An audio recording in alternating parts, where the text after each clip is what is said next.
is, right? Or like some variant of that. Some variant of it. Okay. I have more of a like one size fits all doesn't really work for relationships. So I'm more about individual choice. Cool. Well, we'll explore it. Anyway, what's up, guys? We are live. So we have a really epic debate for you. We got Andrew Wilson, a Christian conservative, Jazmen Jafar, who I would say, what would you characterize yourself like? Only Uh, fans? Liberal, center Are left okay. for sure. Cool. Awesome. So this is going to be a really fucking epic crossover. The topic at hand is patriarchy good or bad for relationships? And we're going to get into it. We'll probably do an open panel afterwards. If you have any questions for any one of the guests, or you just want to speak your mind, just wait, and we will get you on later. Anyway, also just as a heads up, both of the people, everyone here is mildly sick, and my voice is kind of fucked up too. I don't know why. So, but yeah, anyway, I think it's going to be a good time. So, Jasmine, really quickly, I don't think my audience is too familiar with you. Can you give an introduction about yourself? Just say who you are and what you do. Yeah, so my name is Jazmen Jafar. I am an OnlyFans creator. I'm also a licensed attorney, so I kind of had an unconventional career shift. I still do both, but OnlyFans is my full-time job now. Okay, interesting. And then Andrew, most of my chat knows who you are, but just give a quick intro anyway. My name is Andrew Wilson, host of The Crucible, fastest growing debate channel online to my knowledge. I do not have an OnlyFans because nobody would ever want to see that, and I don't blame them. So You feel yourself short, Andrew. no OnlyFans for me, unfortunately, I guess. Okay, cool. All right. So anyway, so here's the format. Jasmine, you're new to my channel, so basically the way it works is I'm going to give you guys both a chance to make your opening statement. Andrew, since you initiated this, I think you should make your opening statement first, and then we'll have Jasmine go. We'll keep it 2, 3, 4 minutes. You know, I'm not going to be a Nazi when it comes to the time, but something like 2 or 3 minutes opening statements. Then just going to get into the open panel version, so you guys can go at it. Since we only have one topic today, I'll let this kind of weir into any direction that it wants to. But if it gets too off topic, like we start talking about like fucking abortion or something like that, I'll probably bring it back. Generally, I will not be talking unless either we get way too off track, or one person is not able to talk due to the unreasonable amount of interruptions. Otherwise, you guys will not hear from me much. It'll just be Andrew and Jasmine just going at it. Okay, Andrew, let's kick it off with your opening statement. Okay. Thanks for humoring me, guys. I'm under the weather. I picked something up at a wedding I was at over the weekend, so bear with me as I get through this. I wrote my thoughts down on this to make it as easy for my opponent to disagree as she can. If we are discussing any aspect of the always nebulously defined and ever elusively evil patriarchy, which has been oppressing and being mean to the strong and independent women of the world since history began, I think it's important for us to outline a few universal truths. The first truth, as I have often argued, is that absent enforcement, society fails to function, force being the ultimate arbiter of dispute, and will always be, and will, without fail, as a society, and this is any society, they'll always appeal to it. One of the necessities of reality is that force is necessary to enforce, which is why it's written in the word enforce itself. Men will always, descriptively speaking, have a monopoly on force. This is an unavoidable consequence of descriptive reality. Women will always have to appeal to men for their rights as they are absent the quality of force. This is true both at the micro level and the macro level. Force will be used at both levels to enforce the will of women, and that will always come from men. This imbues men with a greater responsibility to society than is present for women.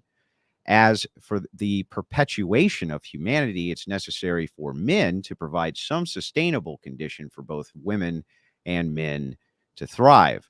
With such privilege comes the almost necessary condition that homes should be run in compliance with this descriptive reality, as the responsibility for the security of the woman is ultimately going to be in the hands of a man for any ultimate redress.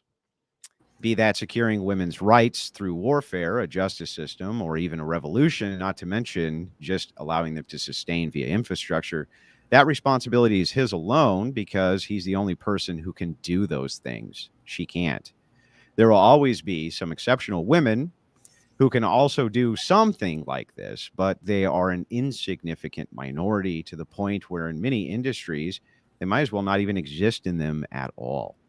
But even the exception will ultimately have to appeal to men to enforce their will, as they also cannot do so. They never could, and they never can. Egalitarianism is a lie. It's always been a lie. And ultimately, because of this, security, even inside the home, is going to fall onto a man. Should such circumstances in society arise, they should always be in charge of the household and make decisions for the household, as the ultimate societal ramifications will almost always fall on him to repair.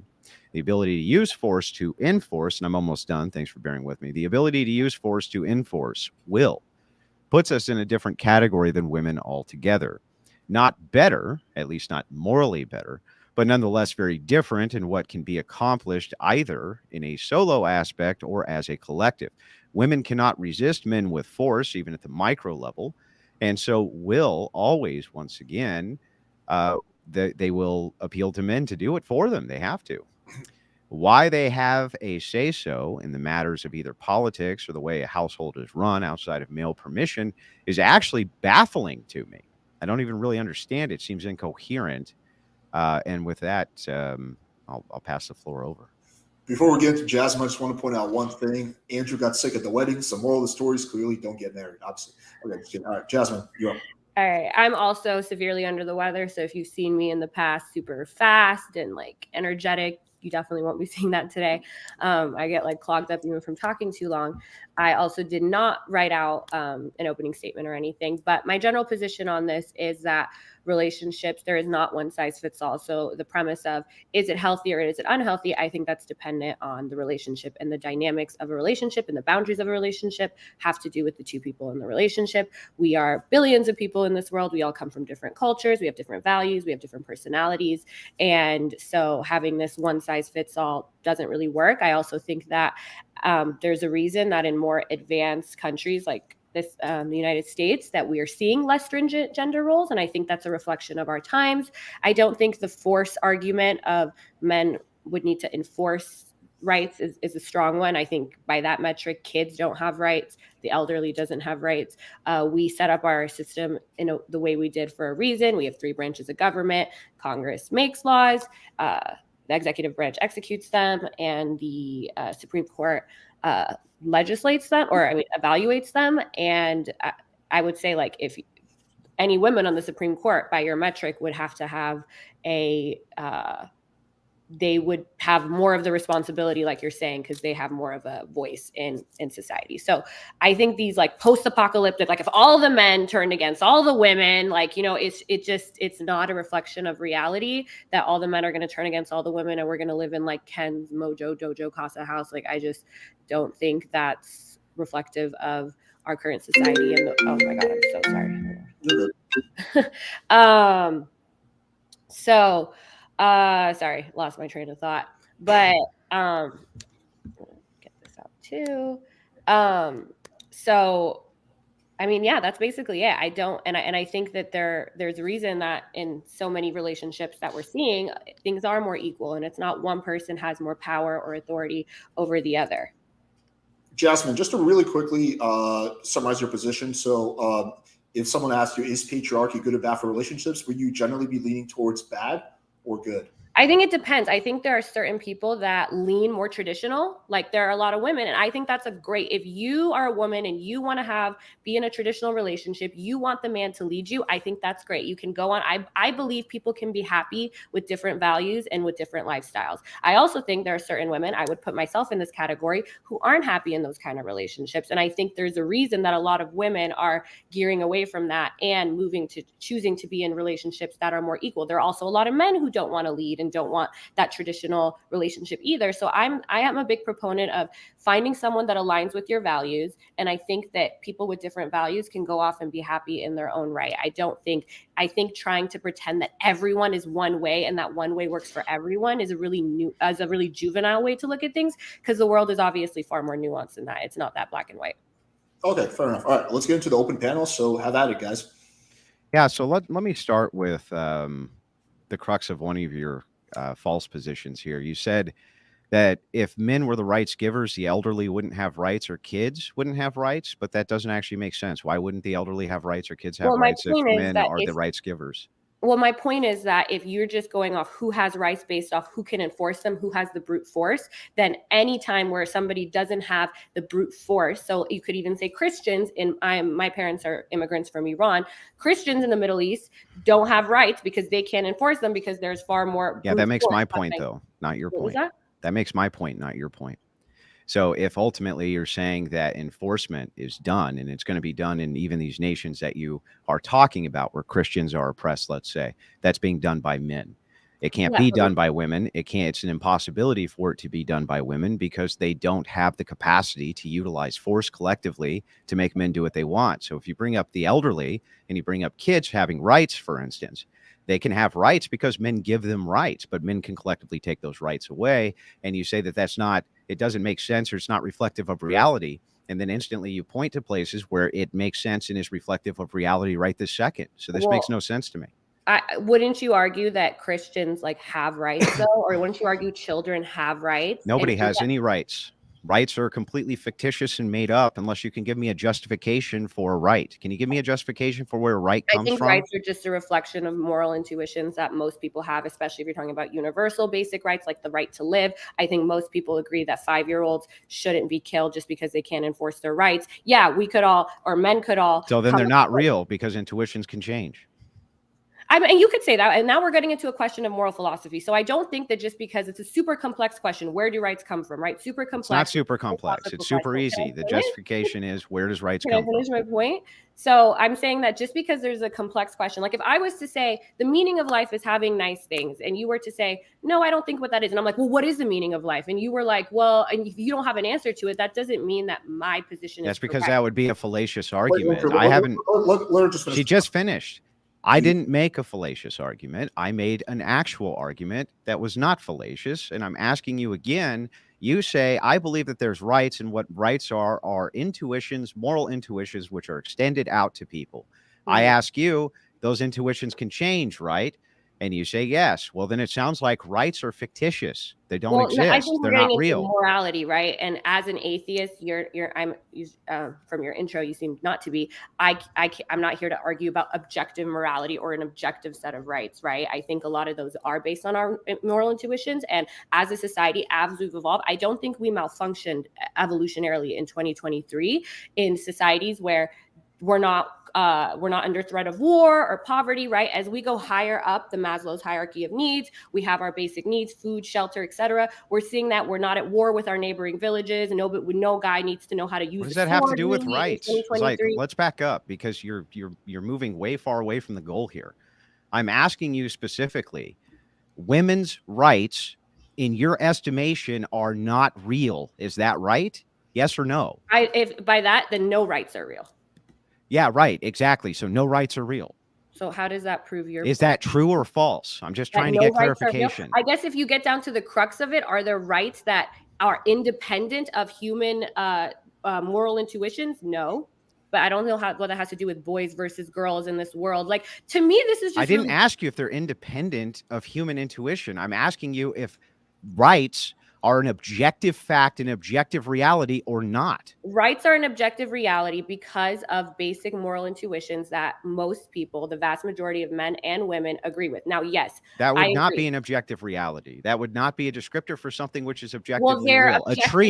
A tree is objectively real. Rights are conceptualized. Okay, you're conceptualizing something based on another conception of how people feel about a thing, right? But I'm agreeing with you, but that means that there's either no rights or that there are rights that are based on moral intuition. So there's no rights. I don't understand how this is a male versus female. I'm asking you to just make the clarification, yes, that there's no rights then. There are no rights in the same way that there is a tree. You're right.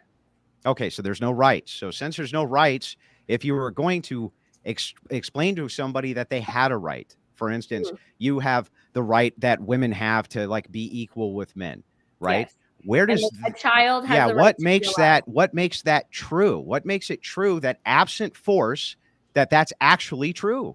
are institutions that we've created, right? Those And use the force. more advanced countries, the ones Those that use actually force. respect human rights, are not the ones that are really enforcing it. Those through. use force. Those all those institutions you just said, they are all use force. Every single one of them uses force. Every So, one of them. but any woman in Congress or the Supreme Court has more power than you ever have, No, right? they don't. They only have the Can I power finish? I of feel like you enforcement. interrupt me every 3 seconds. Am I crazy? Like, can I finish?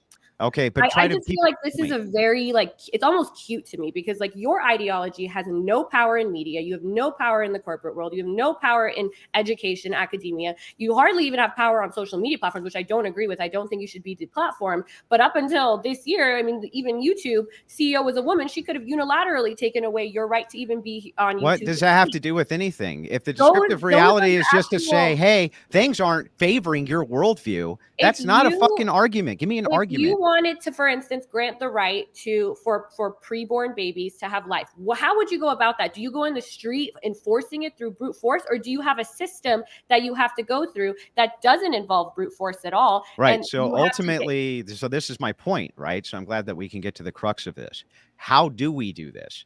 Well, we can look at the world as it exists currently so that we can look at the different modes of how this is done.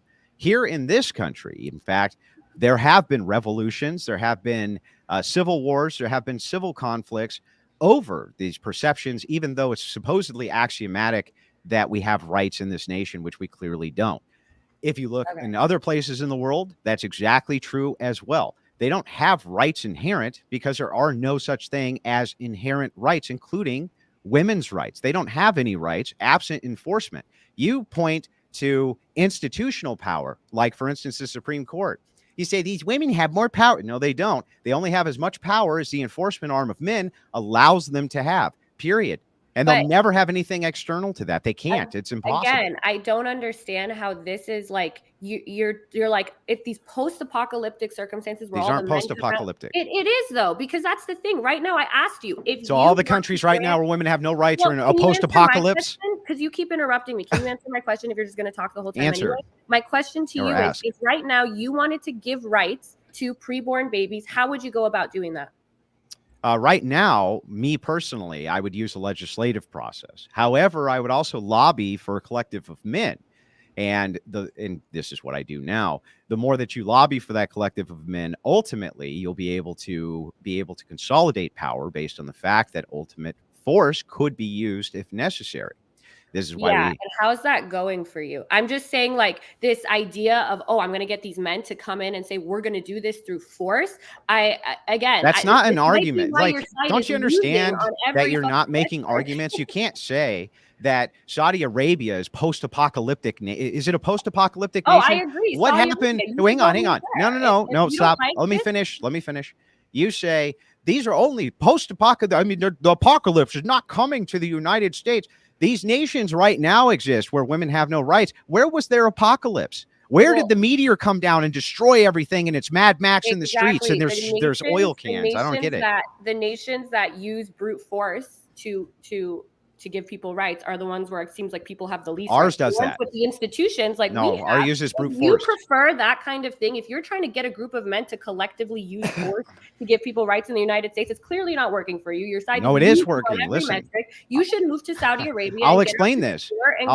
If we control the institutions, we control the force. It's the same process. Don't you understand that? Wherever the institution is that controls the power of men's force, right, we will always win. All the things that you're pointing at are just the power of collective men using force. All the institutions, the military, law enforcement, that's all a collection of men utilizing force. So if you're talking about institutions, what we're really doing is we're seizing the collective power of using force. Yes, it is true. Absent force, they have no power. We're in 2023. As things evolve, as technological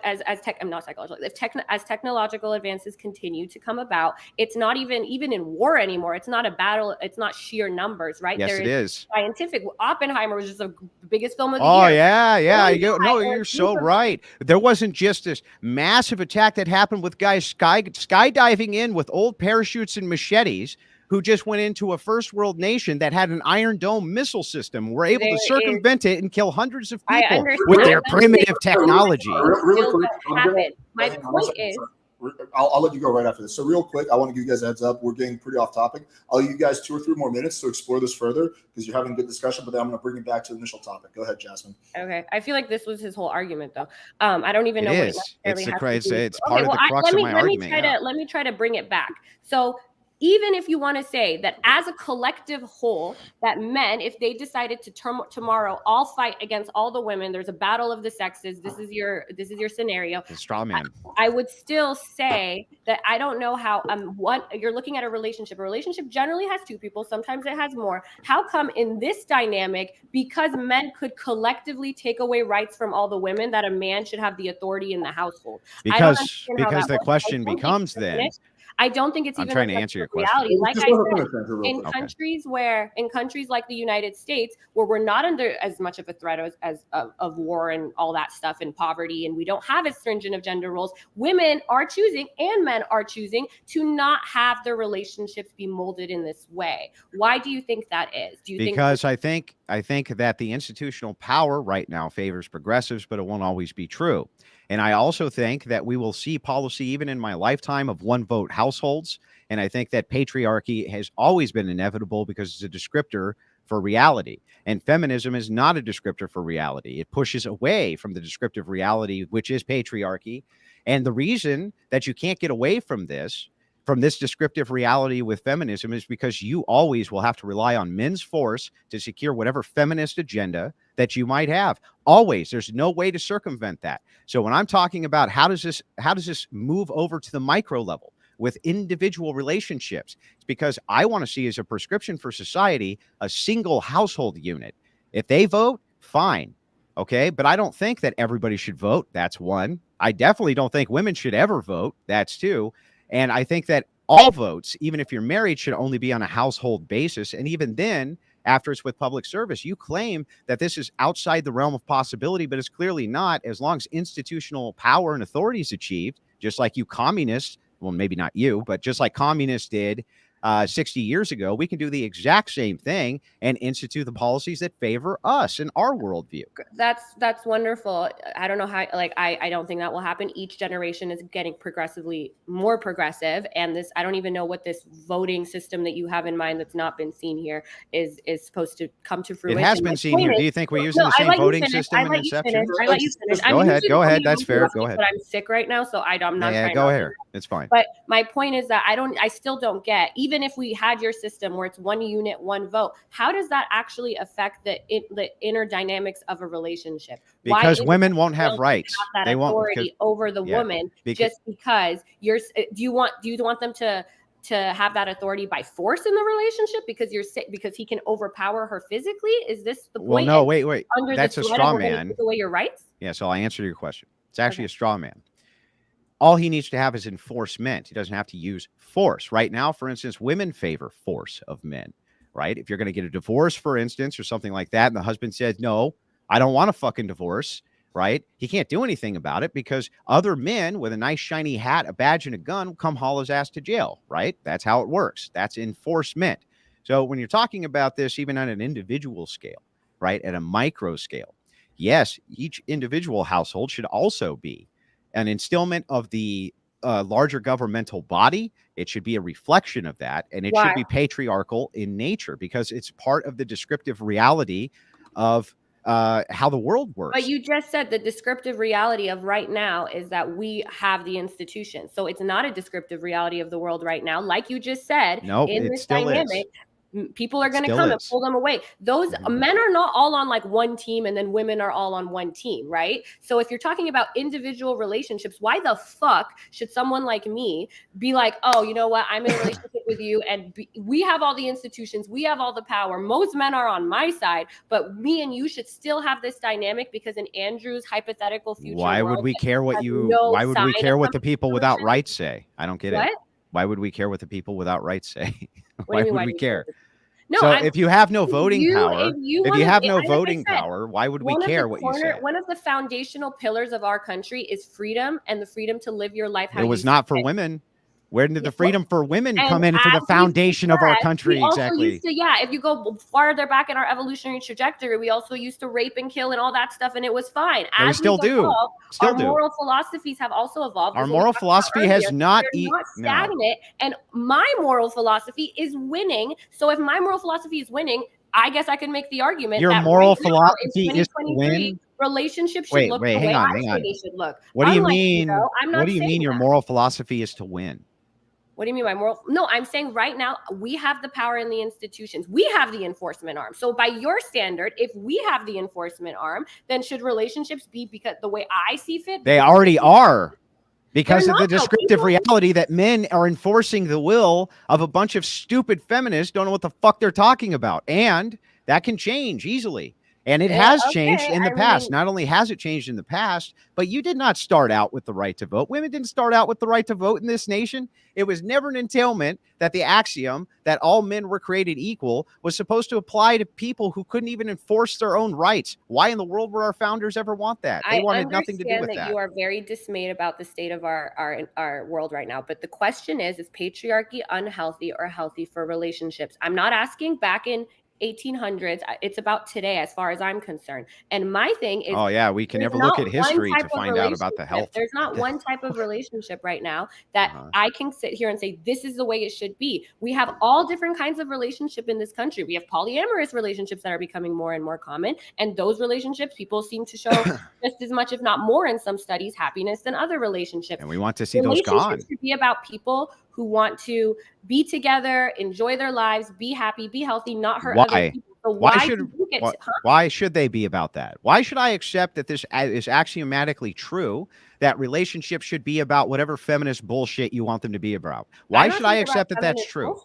Well, why should I accept that it's about egalitarianism and fairness and awesomeness and open relationships and OnlyFans? Why should I have any at all acceptance that that's the way things should be as an ought claim? Why should they be that way? You could, if we're going to get into the aughts and all that, but our country was founded on secularism and freedom. No, those were two foundational pillars. So you could take it up with the founding fathers who were of your gender. They did not decide that we want to have our society framed around your Christian values. Yes, they did. Which is why it was. You're lying through your teeth. Why do we have the establishment? Why shall Congress shall make no law? I don't remember the exact which wording. favors one religion over another religion. That's not secularism. It doesn't say one religion. Let me show you. Yes, it does. Read it. Read it. Okay, I'm going to pull it up right now. It says Congress shall make no law favoring an establishment of religion. It's just saying we can't favor one religion over another. It's just religion in general. No, it's just one over another. We can't favor one religion over another. Does it say one over another? I'm going to pull this up. Somebody tell me. Does this, because they should take away my law degree then, because I do not remember it saying one. By the way, I actually think we're saying the same thing, just with different language. Okay, no, I'm right. Congress shall make no law respecting an establishment of religion, period. There is nothing so they can't say this religion's better than this one, right? They can't say religion and establish religion in general. It says of religion. So then they can't say one religion's better than another religion, right? They can't say one religion should rule anything. Right. So one religion can't be better than another religion. It can't be better than atheism either. Right. That's what I'm saying. It's like it's an establishment clause saying that they can't favor a single religion. That's it. Yes, and as we know, now I can show you, but I can show you where your logic here is flawed. Your logic is flawed because people right now, if they're in government, can't they make policy based on their religion, their religious values? They can't. For instance, like we've seen a bunch of Supreme Court cases where they tried to do things like, let's say in school, you're not even required to say the Pledge of Allegiance and shit in school anymore because you're not allowed to make a law like that. You're not allowed to make a law forcing people to follow a particular. It's not my question.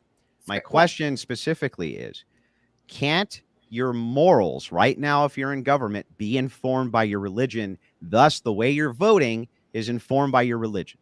Absolutely. But okay, then no, let me finish. Then if there's an entailment there. The Bible says not to kill. Well, let me finish. The Bible says not to kill, and so also our laws are not to kill. So those are Christian values. I think those are, like I said, moral intuitions that most of us have. And again, your values are not succeeding here. They haven't succeeded for a long time. That's not an argument. And you constantly think that things are going to turn good for you, but they're That's not not an turning. argument. Like I said, You we just have keep all pivoting. the power in media, in the corporate world. You don't even necessarily have the right to be on YouTube. That's and not an argument. Don't you understand? You're not making an argument. You're just saying.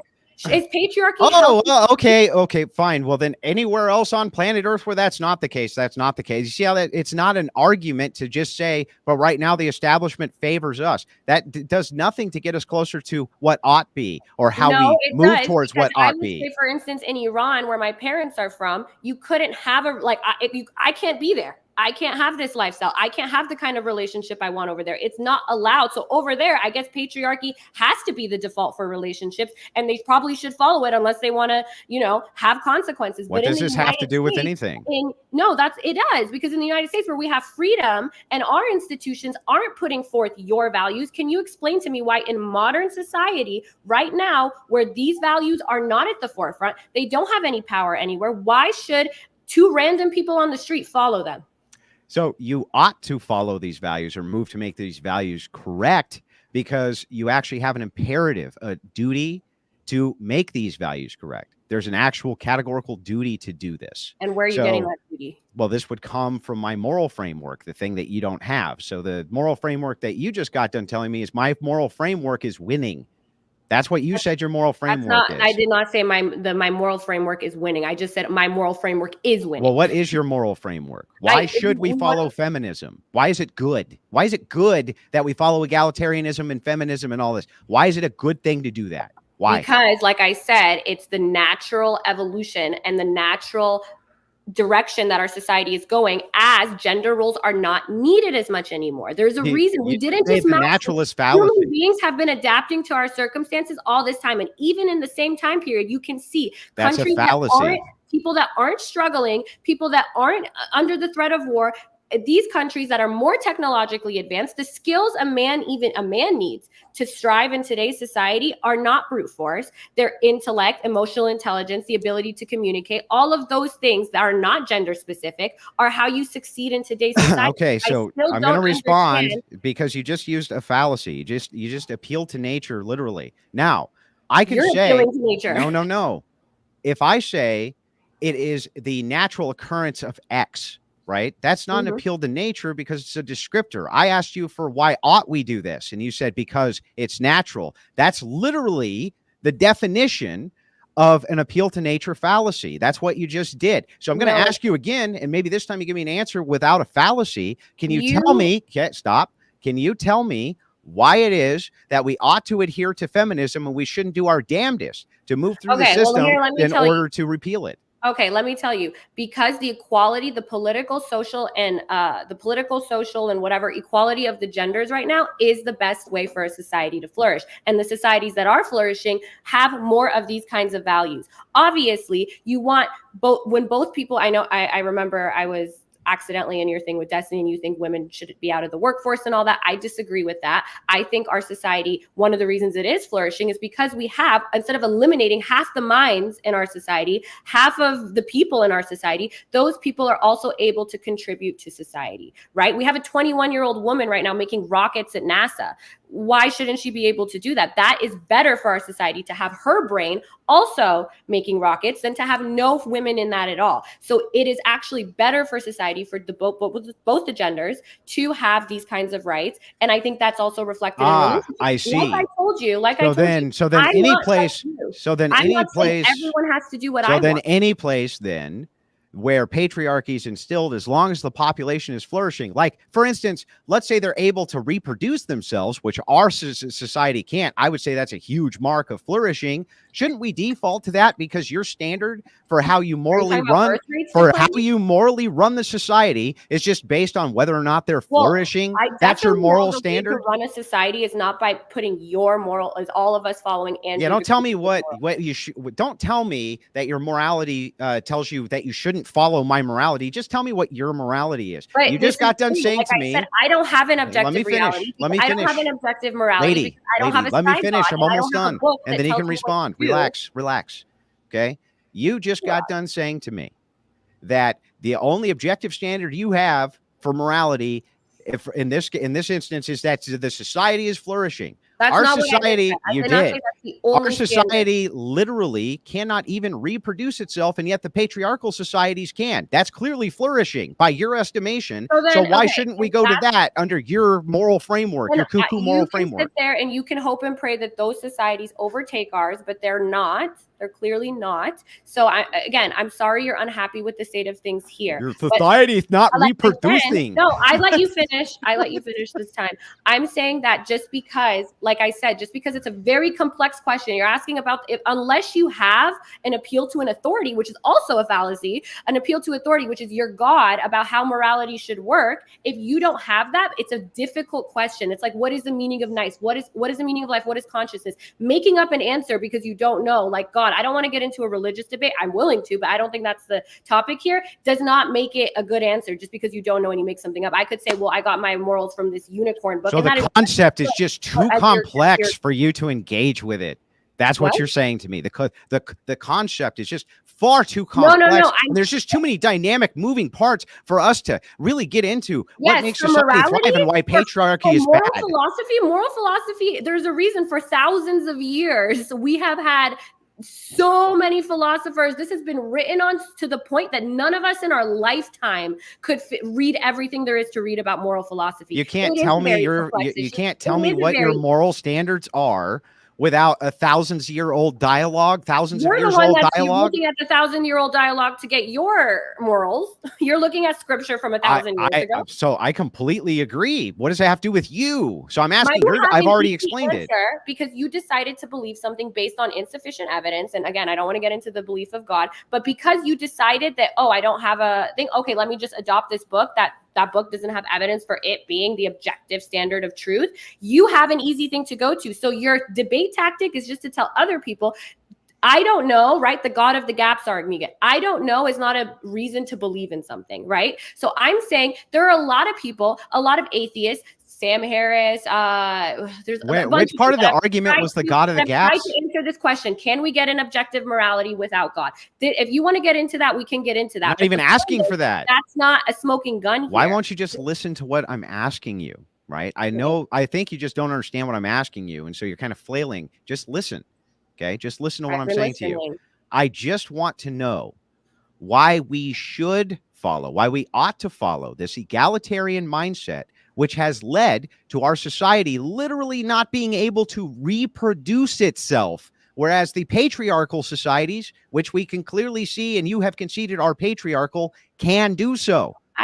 Can we pull up, because I thought birth rates were kind of declining in all kinds of countries, whether and some of them are patriarchal as well. From what I've seen. Yeah, so I'll quickly. Yeah, so birth rates are declining in every, I believe, Western country besides Israel, where it's going up because of in vitro fertilization. But is it also not declining in any of the other countries? No, it's on a much smaller decline, and many of them are going up. And most of this is due to the religious backing and the patriarchal systems which are in place, which tell women stay home and take care of your family. Don't go work a job 60 hours a week because that's insane. Can you check on this, Alex, about because I'm sure it's declining in all the Western countries, but isn't it also declining in the majority or in a lot of other patriarchal countries? Like for example, in Russia, it's declining, and Russia is definitely not a Western country. Declining at a far. It's declining at a. Like going up is like India, patriarch. Caste system. I think you'll see it in Middle Eastern nations, countries like Philippines and stuff like that. You'll see it in African nations. I think if I were to look this up for every country, you can say it's declining in the West. I could probably pick another one that's not patriarchal where it's not, or where it's also declining. But I don't have that in front of me. Not at the same rates. Let me explain to you just how bad this problem. Why is it declining at all over there? I'm going to tell you why. I'm going to answer your question. Okay. Take South Korea, for instance. After it became westernized and it brought in egalitarianism, right? It has the lowest birth rate, to my knowledge, of any place on planet Earth. It's so bad that in 150 years, there's not going to be a Korea. It's not even reproducing itself. It's under the 1. It's under the 1. It's like 0.90, right? We need to be at like 2.2, something in there, at least 2.1.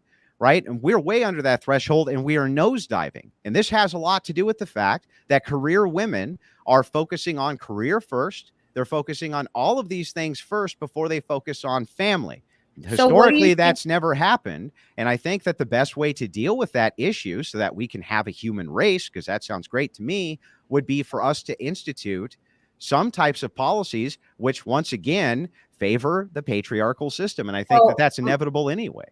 Okay, so my question here is that what do you think of all the data? So there's obviously conflicting ideas on whether we're even overpopulated, whether the birth rate declining is even good or bad. I'm not even going to get into that because I honestly haven't read too much into it. Okay. But I have read a lot about the studies on happiness and having children, and it actually seems to have a very bad effect on your happiness and your marital satisfaction when you have children. So and I guess nobody should have children? I'm not saying nobody should have children, but I'm just saying clearly the default of having children may not even be the best. So let me ask you for an entailment here. Let's assume for a second, hypothetically, that 80% of women were miserable after they had children. That was like the default. 80% of them just became miserable. You realize that if 80% of women checked out of reproduction, there would be no more human race. Would you say that that's okay? You say that that's fine? I think that there is, obviously, for a long time, there was a time where everyone said, oh my God, there's too many people. And now there are people just like, answer oh my God, question, there's please. too little people. I do believe in, like I said, I don't think we evolutionarily malfunctioned in 2023. And actually, the upper ranks of society are the only ones, the higher socioeconomic status, educated women are actually the ones that are having more. You haven't answered my question. Answer my question. And I'll repeat the hypothetical to you. Let's say for a second, in this hypothetical, 80% of women who had children were totally miserable as the side effect of having children. Would you say then that they shouldn't have children, even though that would clearly end humanity? Would you say that that's okay? I would never tell someone that they should have children to serve humanity. Okay, so then if humanity goes extinct tomorrow, you don't give a shit. It's not going to go extinct tomorrow because people are making personal choices about whether or not to have kids. And if it did, even if it did, I would never force people to have children. Yeah, but did you not listen to the entailment of your own hypothetical? The hypothetical is to test your morality. And the morality for you is that if the human race is gone tomorrow, you don't give a shit. My morality is not based on how to keep the human race going on and on and on and on. I care about the people here, their wants, their needs, their desires. Like I said. So hedonism. It's just hedonism for you. It's not about cross-generation. It's not about keeping the human race intact. It's not about keeping people on this planet. It's just about pure fucking hedonism. I support people doing what generally makes them happy as long as they don't harm other people. Now, you're saying they're harming future generations by not having kids. Now, I am not going to force people or tell people that they should do something so that in future generations that the race will continue to go on. Again, good for you. So let it go extinct, right? So let it go extinct. I look forward to it working because it's been failing for a really long time, and each coming generation agrees with you less and less and less. I know you're trying to get your band of men. Good for you. Again, I'm not worried about it because all your hypotheticals are like each generation where. Hang on. I want you to understand actually how stupid what you're saying is. I just got done telling you, and you agreed, that all Western nations are on the decline for their own birth rate, which means their reproduction. They're not reproducing themselves. And all those patriarchal nations that you hate they are reproducing. It's all Western nations. Name me one that isn't. No. I'm saying it's not all patriarchal nations. The patriarchal nations, for sure, though, are reproducing themselves. At least enough of them. Reproducing at all. At least enough of them. For sure, though, the Western nations are not. And so you say, I can't believe how incredibly ignorant a plan would be that you think that patriarchy will reintroduce itself into society by necessity after you get done arguing that we're below replacement rates in the West and can't even reproduce ourselves. Then wouldn't it be a necessary entailment then that patriarchy is inevitable? If it's inevitable, I'm not seeing a sign of it coming back. Where is it? You're saying the birth rates are declining. I just told you the sign of it. Yeah, you're saying the birth rates are declining. You're saying that clearly this is failing. You're saying clearly women getting all these rights sucks. Clearly relationships shouldn't be like this. So why are you the only person that sees this? Are you just the one that's I'm not. I will say that the message is ahead of its time, right? But the decline in the birth rates has been, people have been sounding the alarm for a while. It's just been ignored. because Are there people feminists, who are also then because sounding the alarm that there's too many? dumbass feminist propaganda and dumbass feminists who say stupid shit like, I don't care, even if it made 80% of women unhappy, I think the human race should go extinct so that my woman can be happy. We need the women to be happy. So- Who cares at the expense of everything else on planet Earth? If 80% of women that were giving birth were dying, but they were dying in childbirth, but their kids were living on, and that was the way to keep the world going, would you force those women to have children? The entailment there of force, if you say, would I make laws that were stationed for them to have massive incentives to do this, and you consider that to be force because there would have to be people around to enforce those laws, then Like yes. what? Like what? What? Like what incentives? For which thing? So I'm saying in this hypothetical, because you have crazy hypotheticals, 80% of women that are going to have, let's say we had some disease, whatever, that 80% of women who gave birth were now dying in childbirth. And so a lot of them didn't want to have kids because if they had kids, they would die, but their kids would be alive and they would continue to flourish in society. You're saying that that's good for society to do that because we have to care about what's coming Yeah, next. in that particular case, how would you enforce that? Yeah, in that particular case, you would have a higher duty to make sure, because that hypothetical actually isn't realistic. But even if I engage with it in a realistic way, if I just say, okay, let's just grant it, you still in that case would have a higher duty to keep the human race perpetuated, even at the expense of women, because So now what you have would to you- deal what with would you men do? and women. So What even would under you the do? prism of happiness, where you say, well, wait a second, all the women will be completely miserable then. It's like, yeah, but if this is all you have to go off of is that all the women will die the second that they give birth, they're necessarily going to give birth to men, which means your happiness index would still go up even under those metrics. The happiness index would go up because there's people and like more people. Is that what you're saying? Yeah, because they wouldn't exist otherwise, right? Okay. Men So would my exist question, otherwise. but you didn't answer my question. I did. In this hypothetical, how would you? So would you then force? Because you said you wouldn't use brute force to force these women to give birth. You said you would give them incentives. Well, no, Can if you I'm give me an engaging example? specifically in the absurdum of this hypothetical, I would say then that yes, you would have a duty to actually use force, and that So would what be would you do? justified. What would you do? I don't know, make breeding facilities probably. Force the women in there, and then okay, this is great. Yeah. Can you tell me why that would be immoral under your hypothetical that you just asked me, which is, Because you hang on, think stop, more- let me finish. Can you Mhm. tell me why it would be immoral under the hypothetical you just posited for me to put women in breeding camps and breed them? Because my moral philosophy, I believe in the no Then harm. tell me why. Tell me why it's immoral to do that. Immoral to imprison, kidnap, rape, force women to give birth so that future generations can go on. Yeah, that's just restating the question. Can you tell me why it would be immoral for me to do that? Because I don't think it's moral to. Yeah, it's just a restatement if you don't think it's moral. You cannot harm other people. You cannot harm living people. Oh, you cannot harm. exist. Don't people have to be alive for them to be harmed? Yeah, the women that you're forcing into the camp are alive. But by this metric of logic, I need you to understand that what you're doing is saying we're going to eradicate humanity so there will never be more people to be happy, because happiness is your metric here, right? Which means you're actually creating more harm by not locking them in the breeding pen. I would say the absence of future happiness of future people is not as important as preventing suffering and harm to the people that are here by kidnapping them, raping them, and forcing them to have children and dying. I agree with that. I'm sorry, I just do. I don't think that the happiness of hypothetical people in the future, or even hypothetical in the future coming to existence, I don't think that outweighs kidnapping, raping, forcing women to have children. Why not? Why wouldn't it outweigh that? If it creates, yeah, I know you put more weight, but you haven't told me why you put more weight. That people that are actually conscious now, but you're not listening. Those people, then are you like you are the like. This is hilarious. Like you're actually saying to me this. Here's what you're saying to me.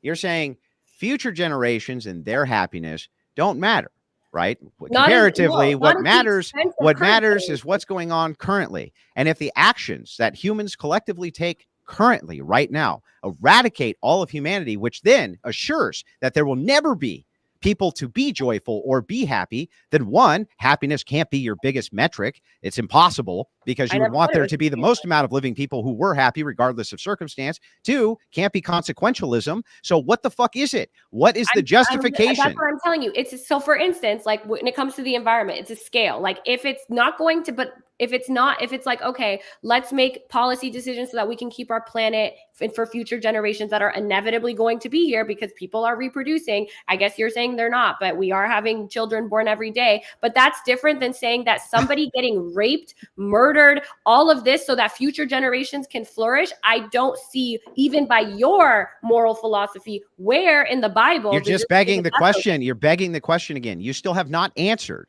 You posited the hypothetical, not me, to me, and said, what would you do? I say, I would do X. You say that's completely immoral, but you haven't justified why. I just told you why. I just told you that again. I believe that we I believe is justification. I believe in God. Am I justified? I'm telling you, the whole and all of morality is about our beliefs. So you saying I believe, you're like, oh, you can't do that. There is no objective morality. It's not epistemic justification. Just say I believe. I don't have fun with my sky god. So it's all my preference, and your preference is to follow your book. We're all just talking about our preferences here. That's what we're doing. And my moral preferences tell me that it is wrong to harm, kill, and torture damn near current people. 80% of women in modern society. Oh, does it? Future people can live. I don't think that's moral, and you think it is based on your moral philosophy, which actually I don't even think many Christians. Well, if that's true, then let me ask you a question, right? Would you bind and torture 1,000 people right now if it would stop the Holocaust? Would you do that? No. You wouldn't? You just let 6 million people die? I mean, if you want to get into the trolley exercises no, here, I'm asking. Would you do it? Super off topic. My question. Would you torture? Hang on. Would you torture one person to do it? To stop the Holocaust? Are we going into the trolley stuff? Answer my question. I'm testing your logic. Would you torture just one person to do it? No. No. Why? Because I'm not a utilitarianist. I don't believe in utilitarianism. So what's your epistemic foundation then for your morality? If it's not consequences, it's not duty. What is it?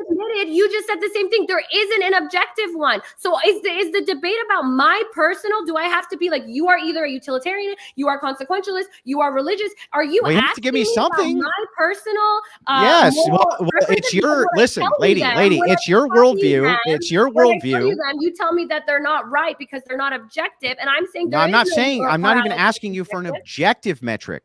Your metric right now are actually contradicting themselves. Why? Right. So in this case, you would have to say that you're like some kind of deontologist, and you believe that. So if I ask you, so if I were to ask you this question, I'm going to prove this. Hang on, lady, stop. I'm going to prove this to you. Do you think that it's the equivalent? Stealing one penny is the equivalent of stealing somebody's house? No. Why? What do you mean? Why? Why is one penny? Why is it not the equivalent of that? Okay, this is the thing. Because you really want me to just give you a position, the way you debate is honestly like you find these questions that are really difficult to answer. And if I can't give you, so if that makes you feel better, I'm a moral non-cognitivist. That is my moral. That is my foundation. And what's a moral non-cognitiveness? It means that I don't believe in objective morality. I think everything is kind of based on our moral preferences. That's basically what I told you. Okay. So if you don't believe in, so nothing's moral. Moral intuition is basically what I think most of us are going by, including yourself. Okay. And that's subjective, right? Not objective by your metric, yes, right? It is subjective. Okay. So then why should we listen to a fucking word that you're saying? If you're saying I have a subjective standard, and I'm trying to apply this subjective standard, and I think you should follow that subjective standard because my position isn't that I have a subjective standard. My position is all of us have a subjective standard. Yeah, that's worse. Yourself. Yeah, so by that metric, follows then. Who can we even that's the thing. Yeah, exactly. Who by your standard, who the fuck can we ever follow for any type of anything? You and your God.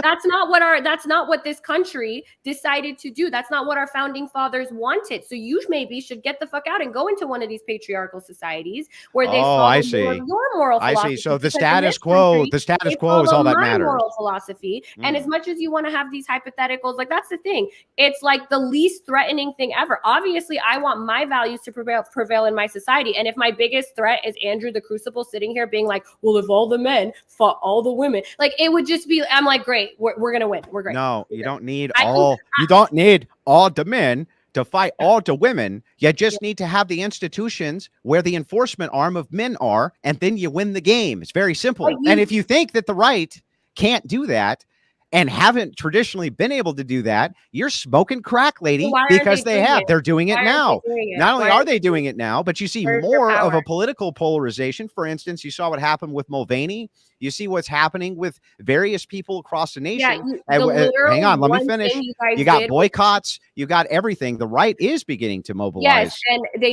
didn't do it with, they weren't able to do with Nike, anything else, but cheap beer is something that I guess conservatives love to consume. And They great. didn't I'm not saying you collectivize. shouldn't do that. They I haven't believe in a free collectivized society. in years. If you want to boycott beer, sure, go for it. I'm not threatened by that. I don't think you're going to come and take my rights. Yeah, To but go back to the question, the thing is like, Can I you need you to tell understand me- what you're saying. can you You're tell saying me- to me can you answer that my if we question now? did come and we Can took you all of tell your me- rights, hang can on, you Hey, tell I'm going to me- finish and then you can finish, I promise. If we did come, if the evil patriarchy did get the institutions and they did take your rights and they made you, they forced you to be inside of a home where they randomly like walked in and said, lady, you're going to have X amount of kids every single day. You say to me that since everything is a subjective standard, you can't even say that that's immoral. Do you realize what It's you have immoral, done? What you have yeah, got I done agree with saying you. is that I there's agree with no you. standard other than our own intuition. So if our intuition is that that's what you do, you have no argument to tell me that that isn't what you should do. I agree. So that's why I'm like, thank fucking God that the lunatics like you that think you should be able to go in and murder and kill to keep. I didn't you say guys should. Are the minority. I didn't say Thank should. God, because you're also Didn't saying say that. you have your morality that's supposedly objective that you can't get enforced. It seems like you can't get it enforced for shit. Is what's gonna continue in the future. So Then my question you to have now is, no you said you'd let me business. finish. You said you'd Yeah, let go me ahead. finish. I'm sorry. I'll let you finish. And my question to you now is to get us back on topic in me. All right. I am a 28-year-old woman, highly educated. I'm pretty fucking rich from OnlyFans. Why should I get into a relationship and have a patriarchal underpinning to my relationship? Can you tell me why I should do that in the United States in 2020? In fact, I can prove it to you using your own logic why you should. Okay. Because if anybody comes to make you do that, you have no argument whatsoever from a moral standpoint as to why they shouldn't. That's why you should, because you Nobody literally has a moral cannot tell argument. a human My being- position is Let me nobody finish. I has just let you finish. a moral Just argument because let the you- only way exactly. you can have that Nobody is by has one. God. Nobody has one. Nobody has a single moral argument for why you shouldn't do that. So if they do, if the patriarchy does do it, Okay, and they where do do you make get you your do moral? that, Okay, you I'm have gonna turn it to you now. nothing to say about that. All right, Nothing. No, so I'm going to turn it to you now. Can you tell me where you get your morals? Why is that morally wrong? Tell me why. Sure. Real quick, Andrew, before you answer the question, in about 4 minutes at the 1 hour mark, I am going to more aggressively bring it back to the initial topic. You guys are having good discussion, so I'm going to let it go for another 4 minutes, but then I am going to bring it back. So go ahead. Okay, so my question to you, Andrew, is two. Well, number one, why do you think it's morally moral? Where do you get your moral philosophy, and also how do you think that should be infringed on or enforced on everyone else? And then my second question is that I'm just going to be honest, me and most of the women like me, we're not worried about somebody coming into our house. I have like 3 guards before you even get to like 3 Yeah, gates. who are all men. So my question here is that Where's why your female guard? Do you have like a female guard knows the threat of a ninjutsu? let me finish. The threat of a home invasion where someone's going to come force me to breed is just not at the forefront of my mind. And so tell me a good reason, a real reason that I should live by your standard in my relationships and in my life in general, and what you're predicating your morality on, because I love moral philosophy. Listen. What? If you have done moral philosophy, and I actually don't even understand why you're asking me this question. The predication of why it's totally and completely justified for me to do whatever the fuck I want and anybody else to you is because you yourself say that you don't believe that there's a single argument in existence. Stop. Because you say there isn't a single argument in existence which you can offer as a refutation for why they shouldn't. So if you can't offer why they shouldn't, then why shouldn't they? You didn't answer my question. That is answering your question. No, my question, you're asking a question back. My question to you is, I didn't ask you a question. Why do you think there are moral truths? Oh, so you want to know my epistemology? Yes. Well, so for me, it's divine command, and it's based around divine command theory. Absolutely. Okay, so for those of us who don't want to believe in divine command based on absolutely no fucking why would you care? You don't have an objective argument right? against.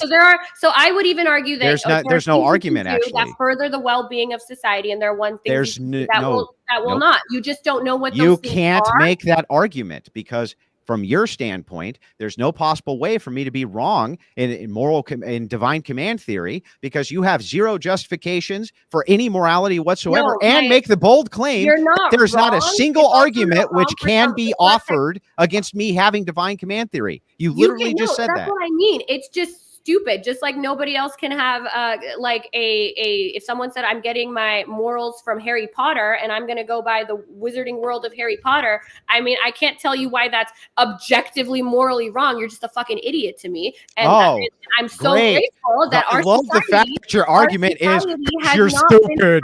It's because you're stupid. The way That's you why. would like it to be structured. That's the reality of it. So my second question was, why should I, a woman in modern society who lives in a secular country, and that is a foundational pillar of my secular country, go by your divine command? Because you don't have a single reputational argument for why you shouldn't. So therefore, my reputational argument for why I shouldn't, that's not the way my life or my society. Stop asking me questions and then not letting me answer them. But Again, I'm answering it as concisely as it can possibly be answered.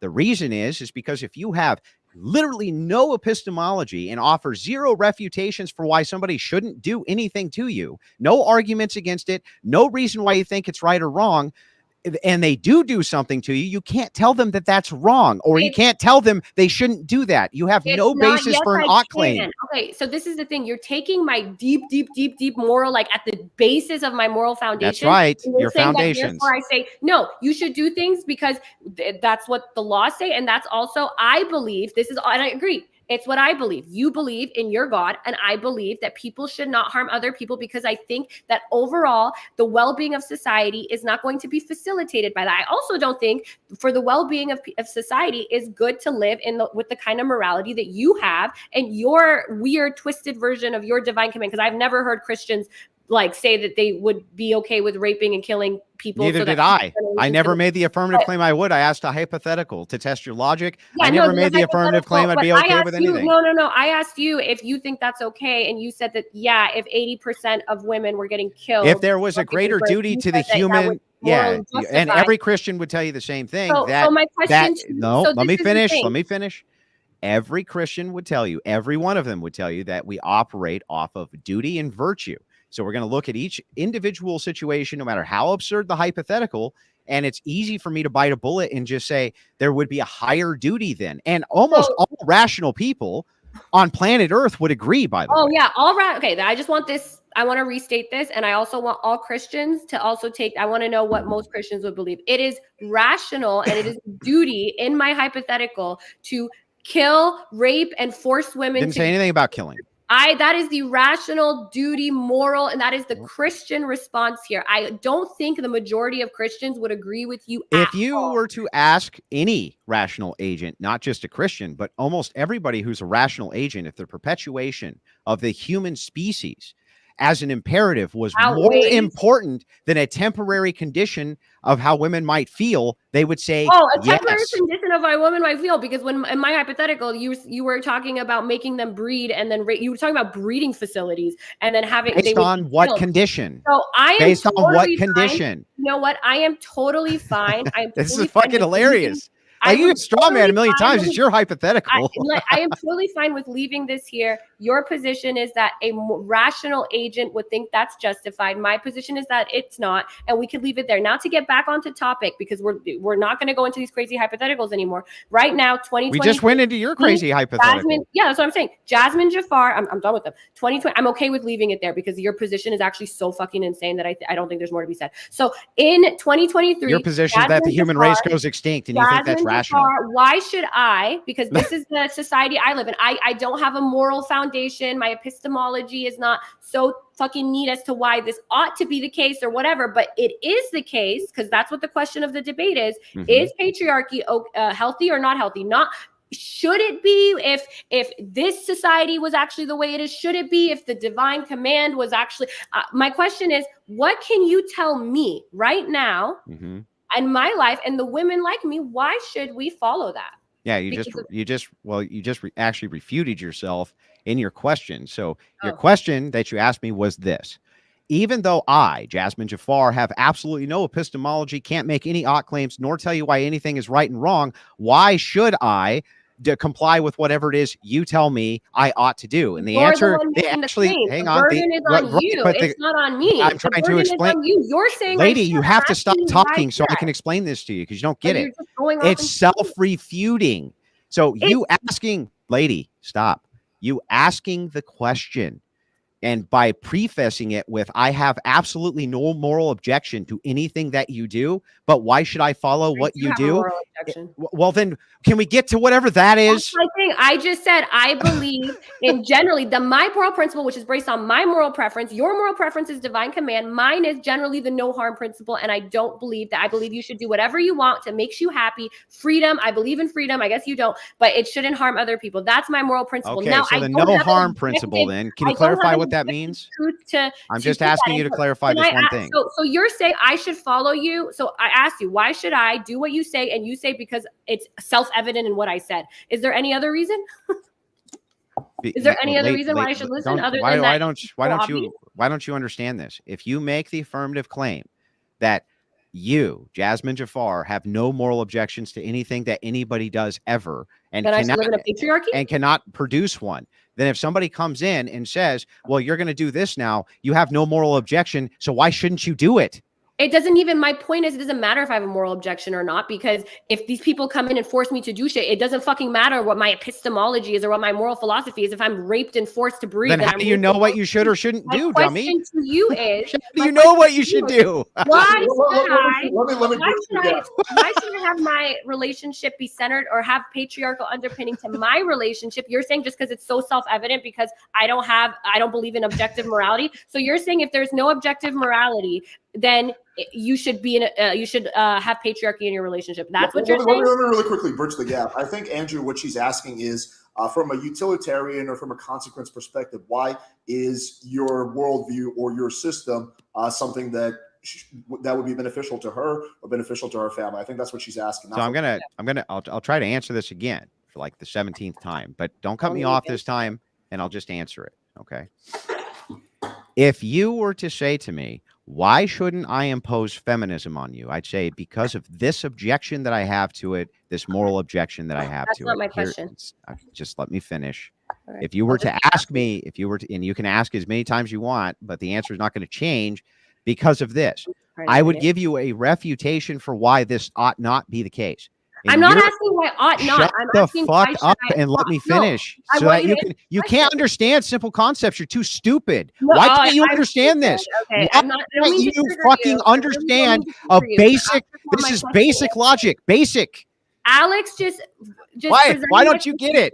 Like, let me explain it. Just stop talking for a second so I can explain it to you. Okay. If you ask me a question, I can give you a moral refutation. If I ask you for a moral refutation about anything, about gum, about why you don't want to fucking pack a gum, whatever it is, if you have no refutation for why I shouldn't do that, then there's no argument to be had, because you're just conceding I can do whatever the fuck I want. All right. Are you finished? Okay. So I'm going to say again, your whole thing started with not even about morals or anything. It was about enforcement. So my question to you again is, if you don't have a way to enforce this, or we're in modern society, why should I listen to you? Should I only listen to you because I don't have a moral refutation as to what? Then if someone comes to me and says, you should live your life as a furry, and I go, well, I don't believe in objective morality, so should I just live my life as a furry? Are you? That's actually awesome that you just said that. So yes, the answer would be, if you have no moral objection to why somebody shouldn't live as a furry, I guess you should let them live as a furry, huh? Yeah, I think I should let them live as a furry. I'm asking you why I should. Wow, I can't. Did you just understand my point? Kindly, I do what you want. I'm not talking you're talking about enforcement. Amazing.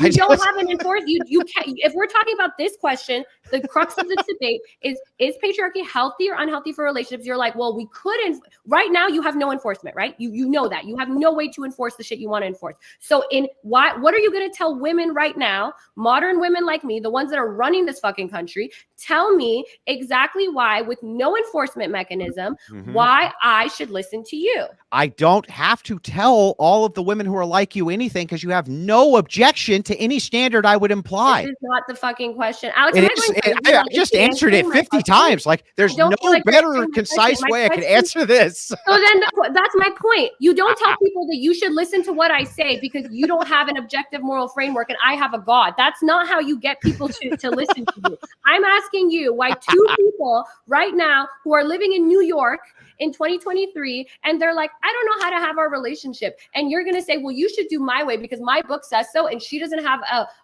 is epistemology, like it doesn't have, she doesn't have any objection to it, then why wouldn't she do it? That's my thing is do whatever you want. But if she says, actually, I don't really want a man I don't want there to be an imbalance of then power, that's an objection. Then that's an objection.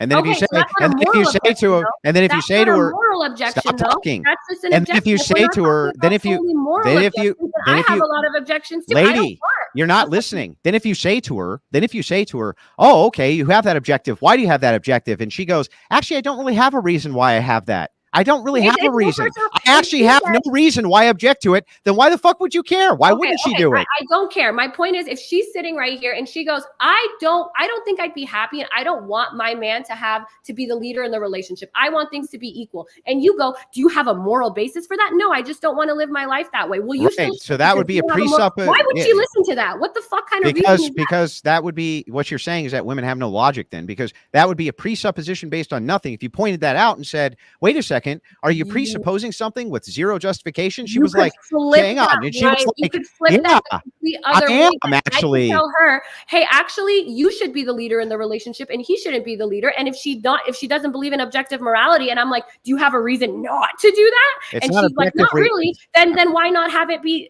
Why not have it be that way? Why don't you understand that you can make a subjective moral argument too? You just won't even do that. You just say that there is no moral argument. Like I said in the beginning, in my opening, I believe that people should do what's best for them. You're saying they should do what's best for you. Based on what? Based on their preferences and what makes them happy. So if it made everybody happy, to imprison, yes. A patriarchal relationship doesn't make me happy. What do you have? What do you have that actually can make me convinced? I'm going to answer your question again. I'll answer your question again. Okay, again, under your metric right now, you said the metric that I have, and I promise you said this, is whatever makes them happy. It's whatever makes people happy. So what if it made people happy to lock up women and abuse them mercilessly, and it made the majority of almost everybody happy on planet Earth to do this? What would your objection be?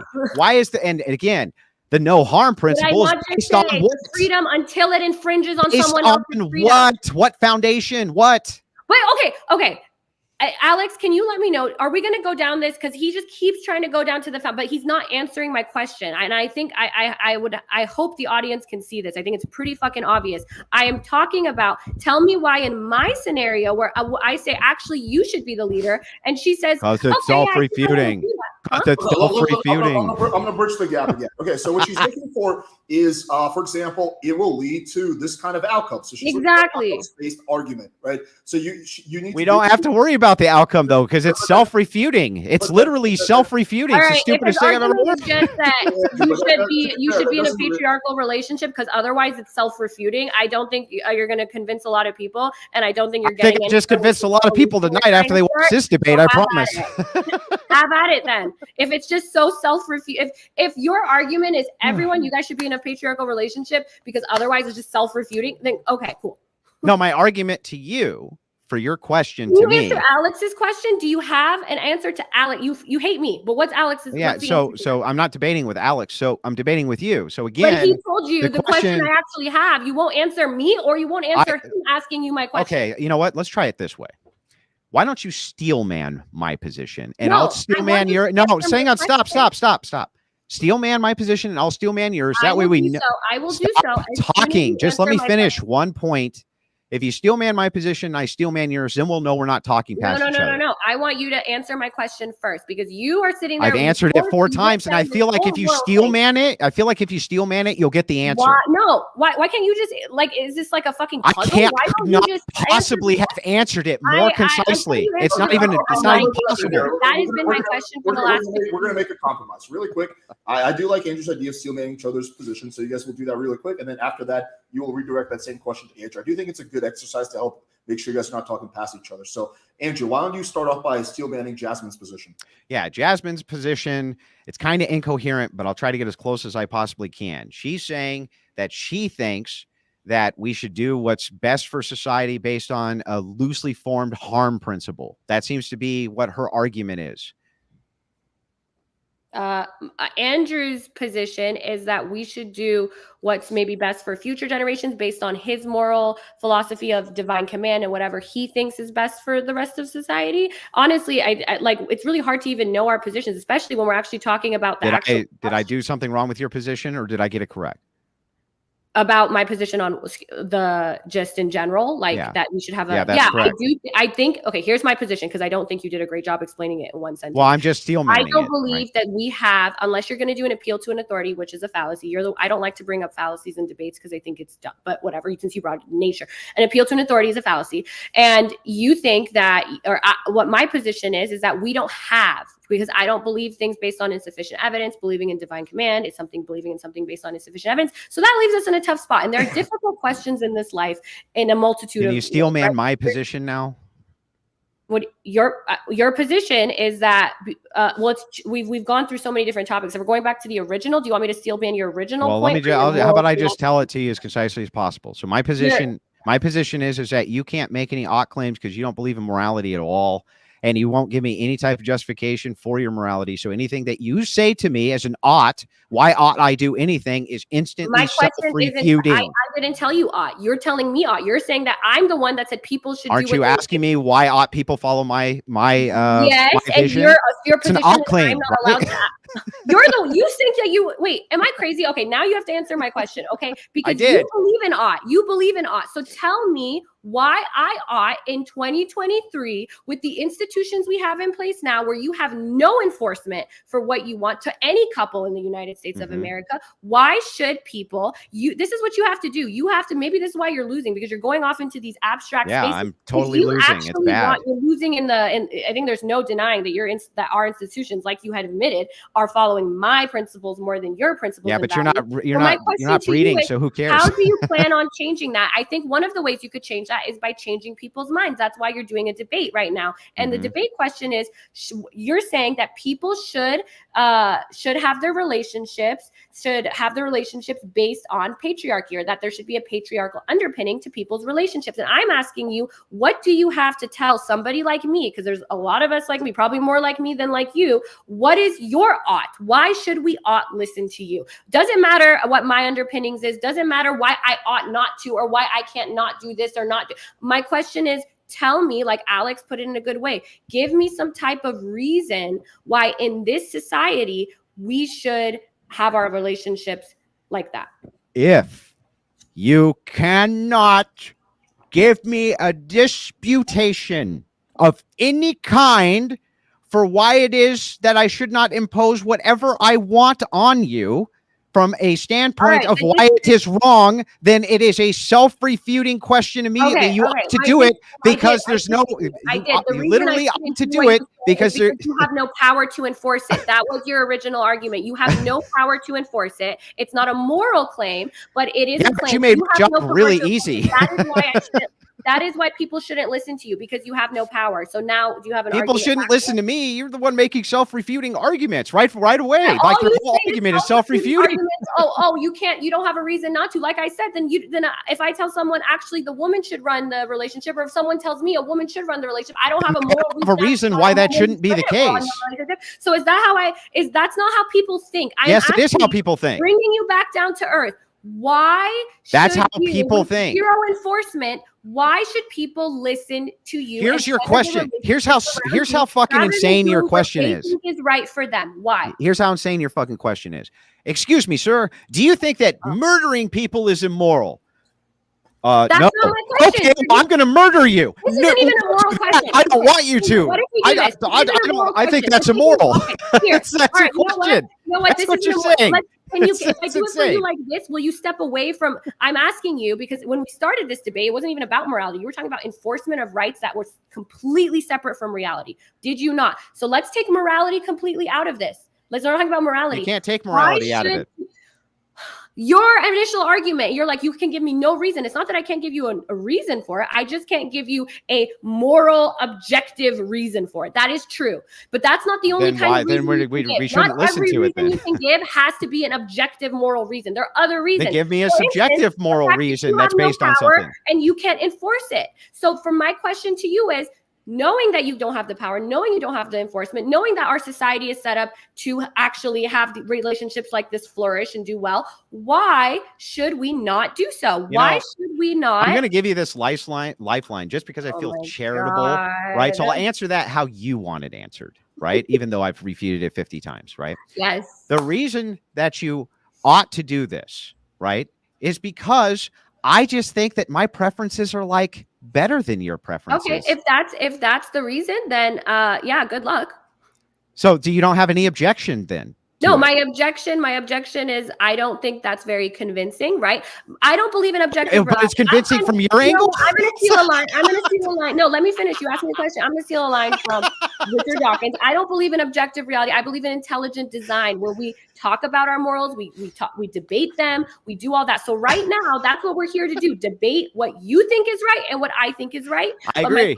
I don't have a foundation for it. Your foundation is a sky god, so it's not much better, honestly. And my question to you is, why should people, when they have all the power, when they have the enforcement arm, why should they listen to you? The same reason they're supposed to listen to you, because like it's just totally my preference.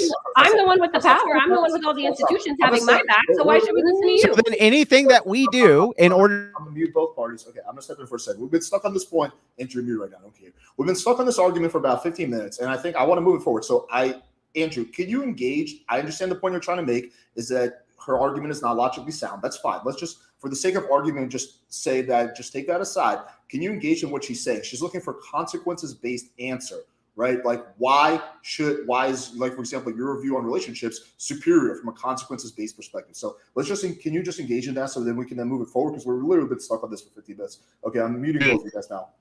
I'm engaging with it in as good a faith as I can possibly engage with this question. She just literally conceded it a second time. When I said, what's wrong with me just saying it's my preference? She just said, well, good luck with that then.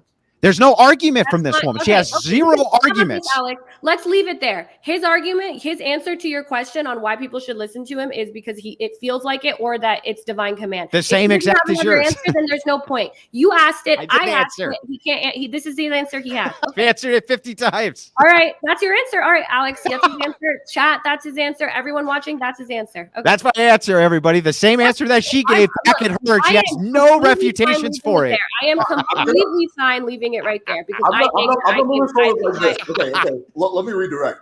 So let me phrase the question like this to Andrew. This will kick off discussion. Andrew, just forget about the past hour and 20 minutes. Can you outline like some reasons why you think the patriarchy is good for relationships? And then that will allow Jazmen to, I guess, engage in that. Yeah. So the patriarchal order is always going to be good. And the reason for this is that there's a descriptive underpinning for objective reality. Now, I'm not talking about morality, but reality. And on the underpinning of the objective morality, you are always going to need enforcement, including at the micro level. Women can't enforce their own rights. So I think it's probably good for us to engage in what is objectively true and stop pretending that egalitarianism is true, because it's not. Women don't really have rights, as Jazmen conceded. Nobody has rights, as Jazmen conceded. All of us are just looking at enforcement as she conceded. I don't even know what the hell she could possibly argue with at this point. My argument back. Objective reality right now is that you guys don't have any kind of enforcement to enforce your patriarchal worldview in relationships. So why should we start enforcing that on ourselves? Oh, but we do. And you have no moral refutation for it. Okay, Alex just said we're not doing morals. I'm engaging literally with this on just the descriptive side, right? We still have as many numbers as you do almost. We have the church authority and church institutions, which are almost as powerful as government institutions at this point. Yeah, definitely. Also, yes, definitely they are. Yeah, because not only that, church, for sure. Yeah, but church is a mass community, which leftists don't have. Leftists do not have mass community anymore. Yes, only churches do.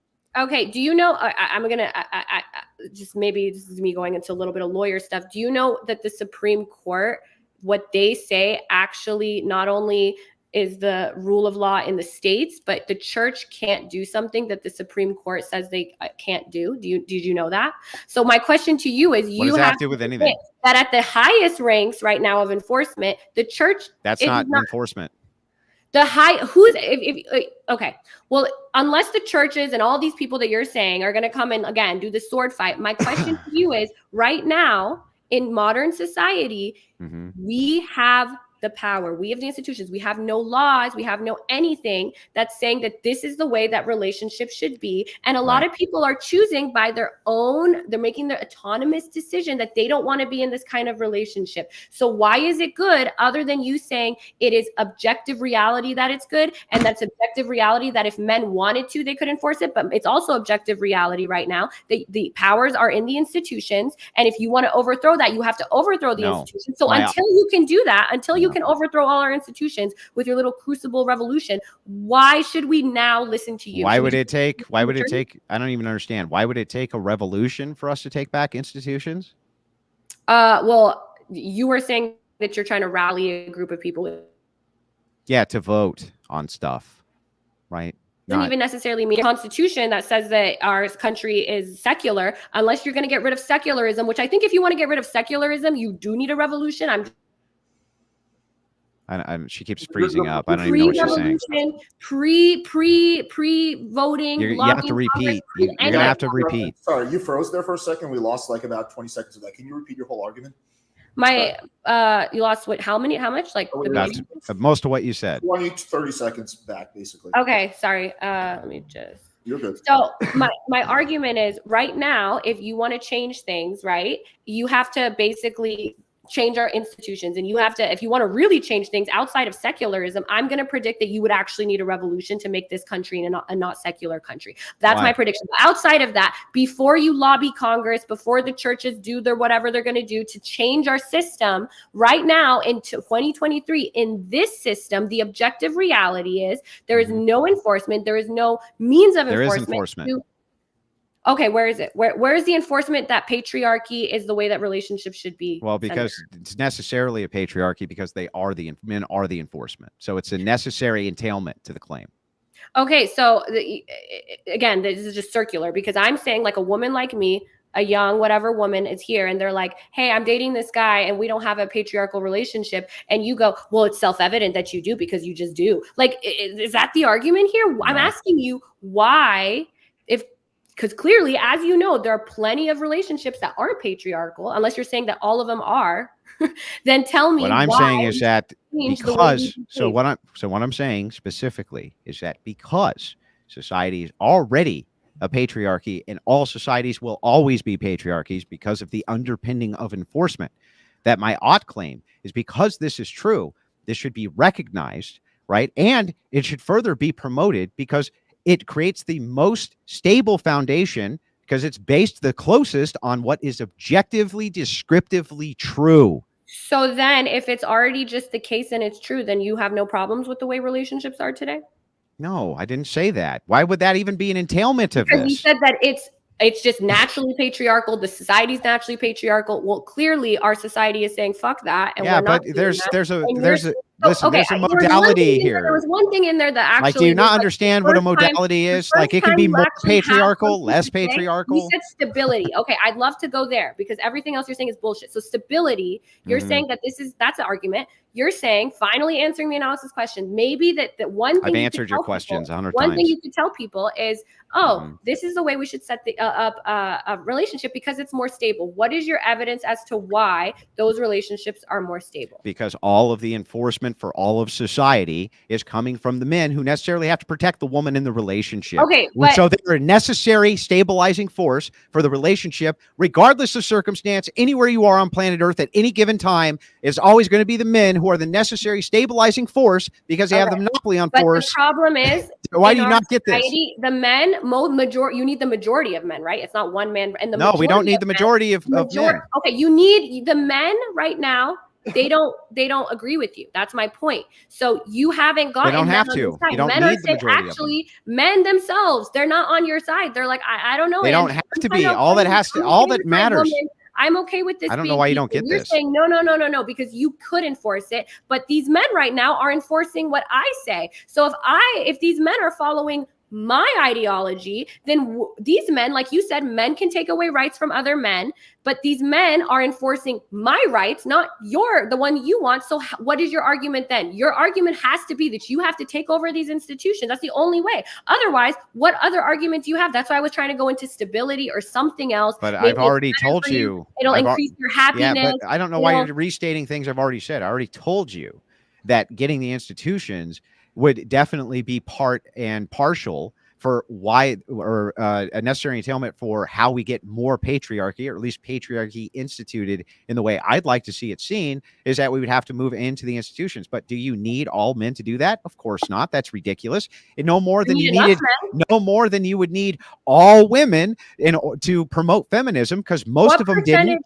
Shut up and let me finish. I've been letting you prattle for hours. Just relax for a second. For hours too. So again, very few women actually wanted feminism. It was a very, very small percentage. Most women were against suffrage. And you did not need all the women in order to get suffrage. All you need is to convince enough people that, hey, you actually have the institutional authority the second that you want it. And you don't have to live like this. It's not actually as difficult as you're making it out to be. What percentage? So let's say all the women are against this. What percentage of, and then there's a percentage of men that are on our side and your side. What percentage do you think we need to overthrow our institutions? And well, if so, necessarily entailed in the hypothetical, if you say all women are against this, then from a democratic perspective, men couldn't do it, at least not from a voting perspective. The only reason I was trying to put it in genders is because you think that men have more power than women. So I was saying, okay, let's say fuck all the women. What percentage of men do you need for this to happen? And my second question is, then would it be okay to say that until you make this come to fruition, then we can kind of form our relationships however we want because we have the enforcement?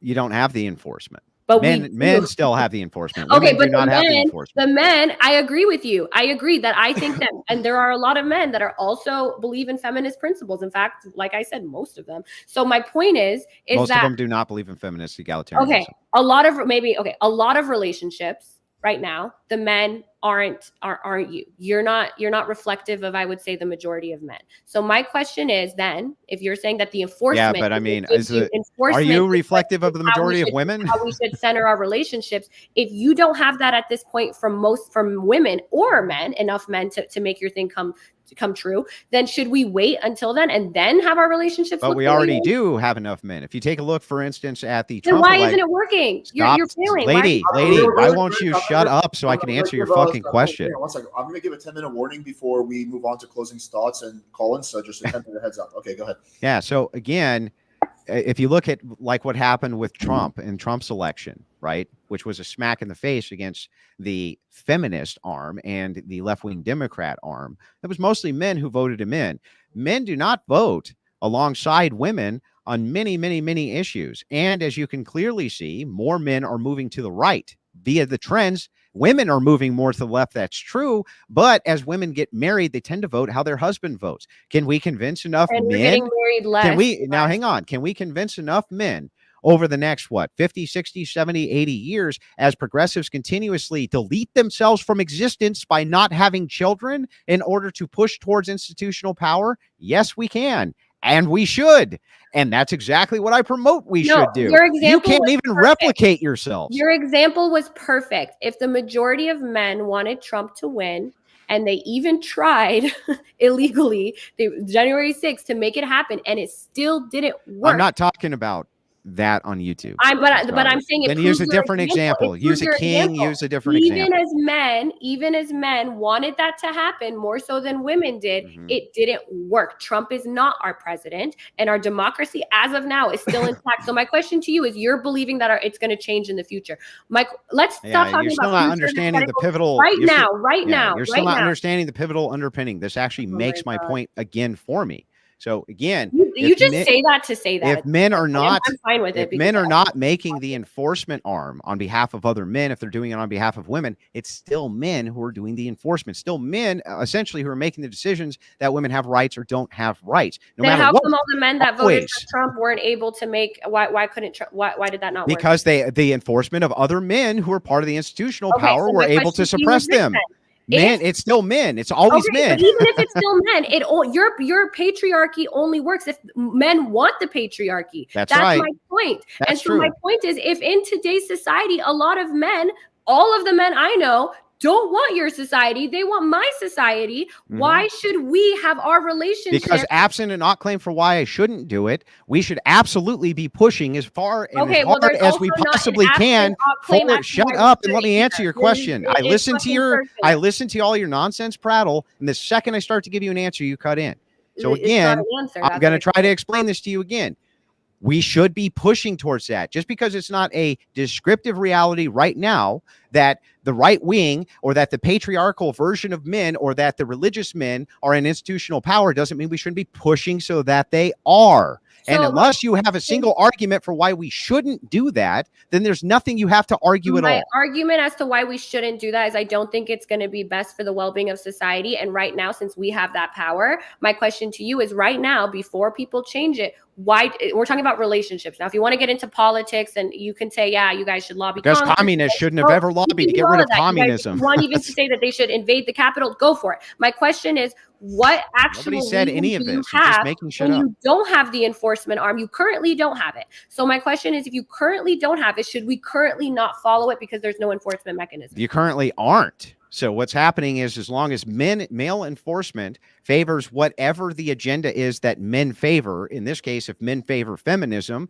then that's still the patriarchy giving us feminism. It's not women giving us feminism. It's patriarchy giving us feminism. So we're still at the mercy, no matter what, of the patriarchy is a descriptive reality. Why do you not get this? Let me try this then. What is a patriarchal relationship to you? And if it's a descriptive reality, then why aren't people living that way? So tell me, what is a patriarchal relationship? They are trying to live that way. What ends up happening, though, is the rights of women get enforced over the rights of men by other men. We end up with this massive problem called divorce. I don't even think a lot of rights. We end up with this massive.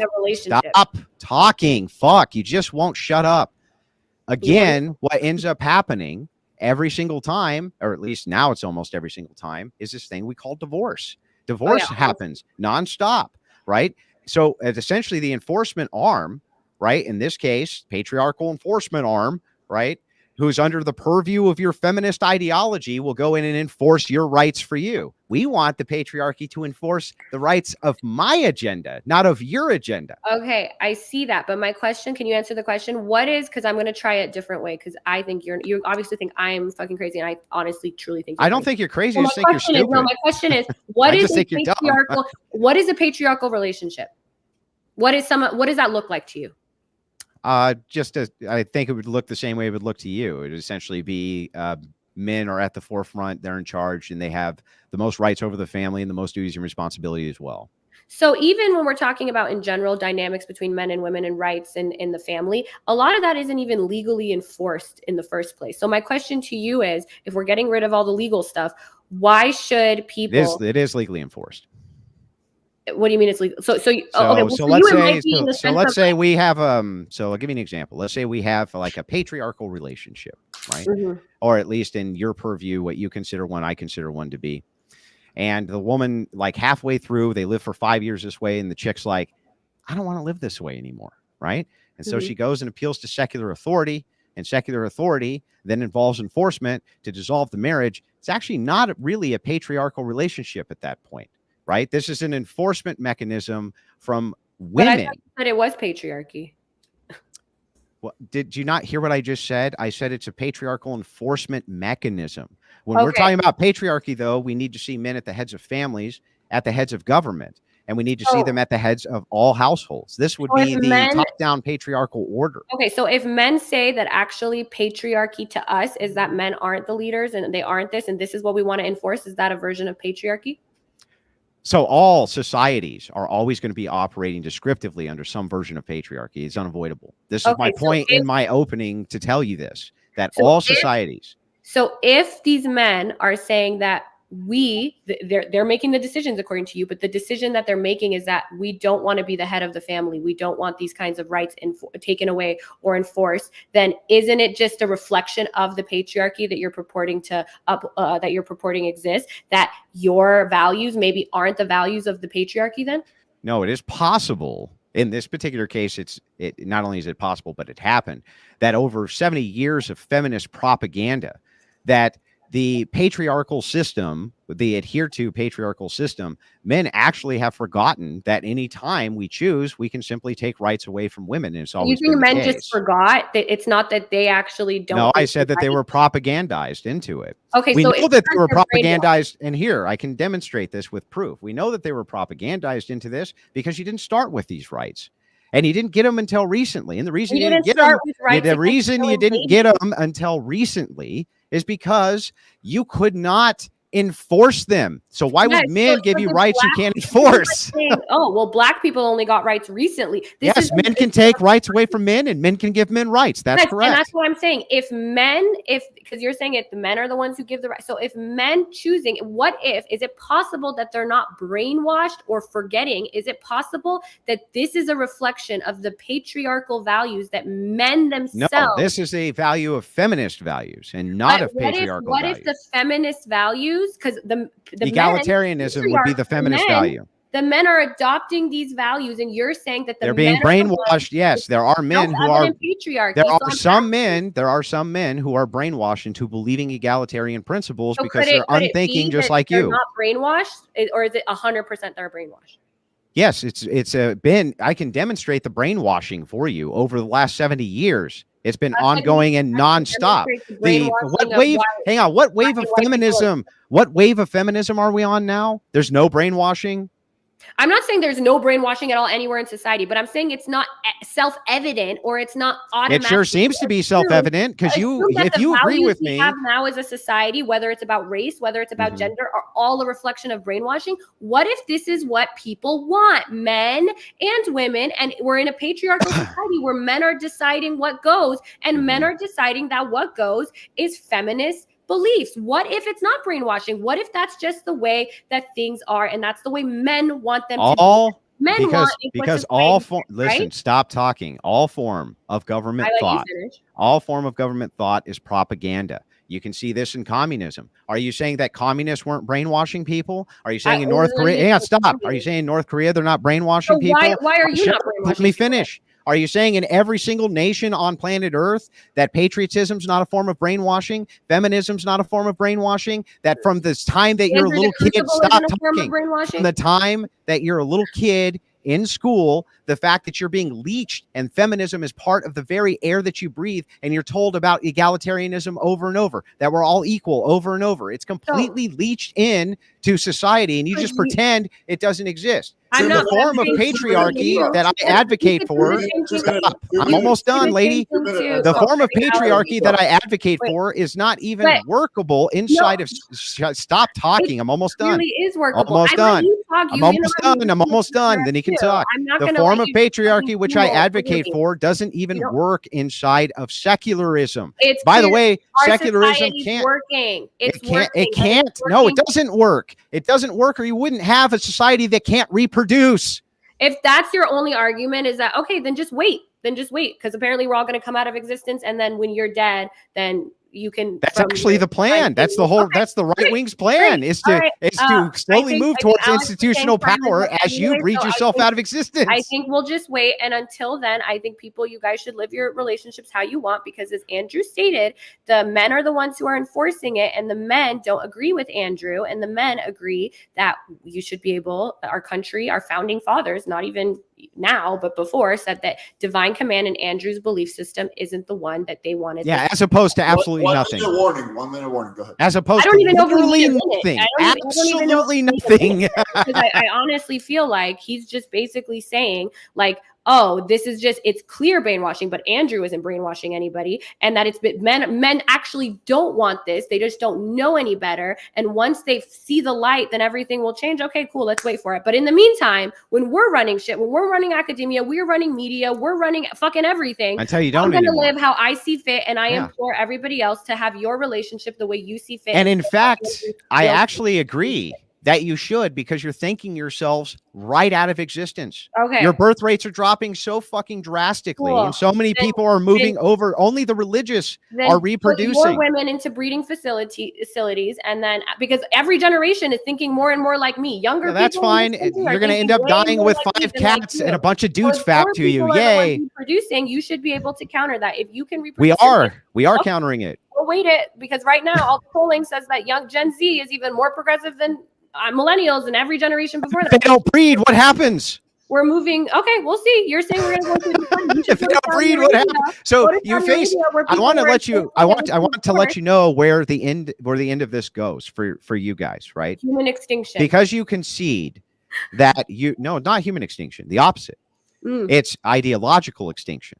Because if you concede that most people tend to follow their parents' morality, they tend to follow their parents' religion, they tend to follow their parents' politics even, right? Then a necessary entailment of the left not breeding, and they're not, and they're going to continue that spiral down, is that you're going to inevitably lose power. And as I sit here and actually explain these things to leftists, explain them, and they see it, you're so ideologically set on a must be whore that you can't even fathom that the next generation, the generation after, are going to literally wink out of existence because you can't sustain yourself. I have 2 responses, and then I think our minute's up. Number 1, most educated people who do tend to lean liberal are the ones that actually they're actually having more babies than before. It's the poorer people that are having less than before. A.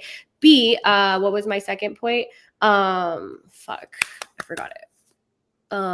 Great. So educated people are going to wink out of existence. No. too? Oh, my second point is that you're saying this, but every generation is always more progressive than the generation before that. And this trend has been going and going for a while now. So I don't know why you think it'll reverse or how it will reverse, but I will wait to see that. And hopefully, like you said, I just have one more question for you. And we're going to change the whole system. Great. And through the crucible, we'll wait for that to happen. Do you have I just have one last question for you. I don't think I have one last question. One last one. I mean, can you give me a single now that I've answered your question? Can you give me stop? Can you give me a single for why men should follow feminism? Men should follow feminists because feminist ideology and the values that we purport have convinced them through reason, through logic. Propaganda.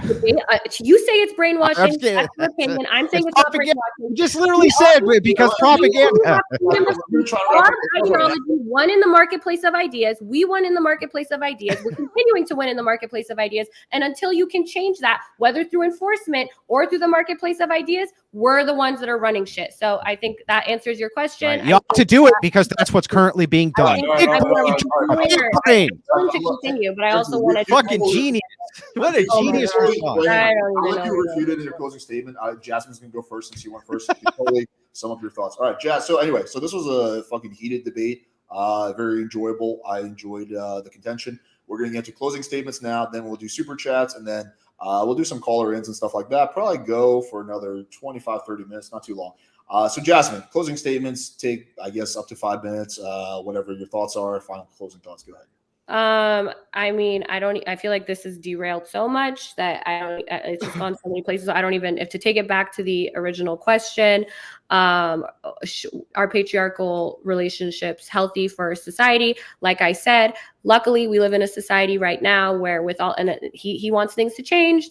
Right now, they're not changing. It doesn't seem like they're going to change. Like I said, we hold most of the power, and I don't see as new generations are coming up, they're becoming more progressive. They believe in our values more and more. Our values are actually spreading to the rest of the world, actually, even in other like patriarchal societies. Example, my family's from Iran. You're seeing the younger generation in Iran becoming more secular, less religious, and they actually don't have the democracy we have. So they're not able to, at this point, have that reflected in their societies. But we are lucky enough. I am so privileged. I think I'm so grateful every day. I thank the universe all the time that the fact that I was able to be born in a country where we believe in secularism and we believe in freedom, and that we were able to convince enough people men and women, that this is a better way to live. And I think US is an amazing country. I think we're doing great. He thinks that we're on the verge of extinction. I do not think that. And I think that people should do whatever feels good in their relationships. If you're a traditional woman and you feel really great with your father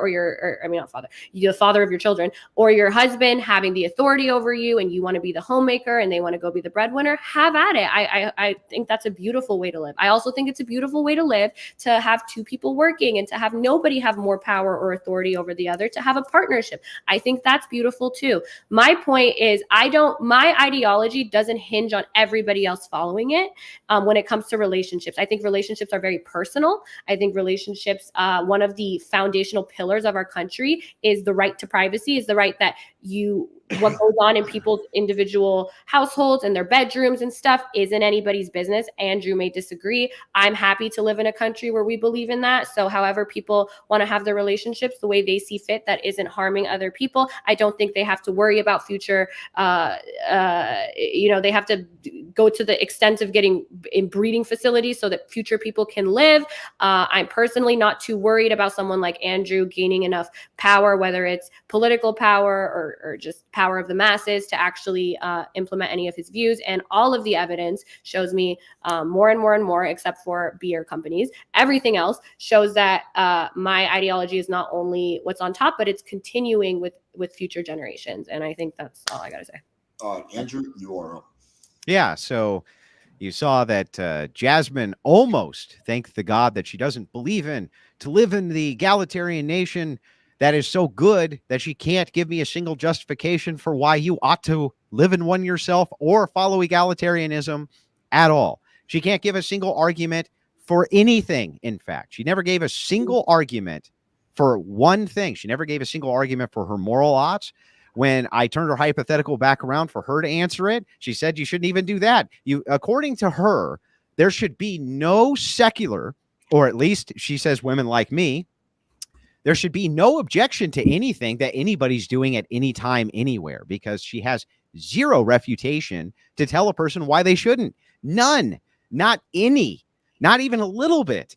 She couldn't offer anything. It was like stunning, and didn't even understand that she was refuting her own arguments every time that she made one by saying that she has no justification for why you should do that other than her own personal preference. That's the only justification she needs. If that's true, as I rightly pointed out, then whatever my preference is has to be equally as true. She points out, yes, that's true. And it's like, well, then what the fuck is this all about anyway? Clearly, anything that I'm doing and want to impose on any part of society is 100% moral from her perspective, because she can't offer a single argument for why it wouldn't be. Not a single one. And when she does object, she says my objection is hollow because I have no moral argument to give you with the objection. So thing is bad. Why is it bad? Because I don't, because it is. It just is.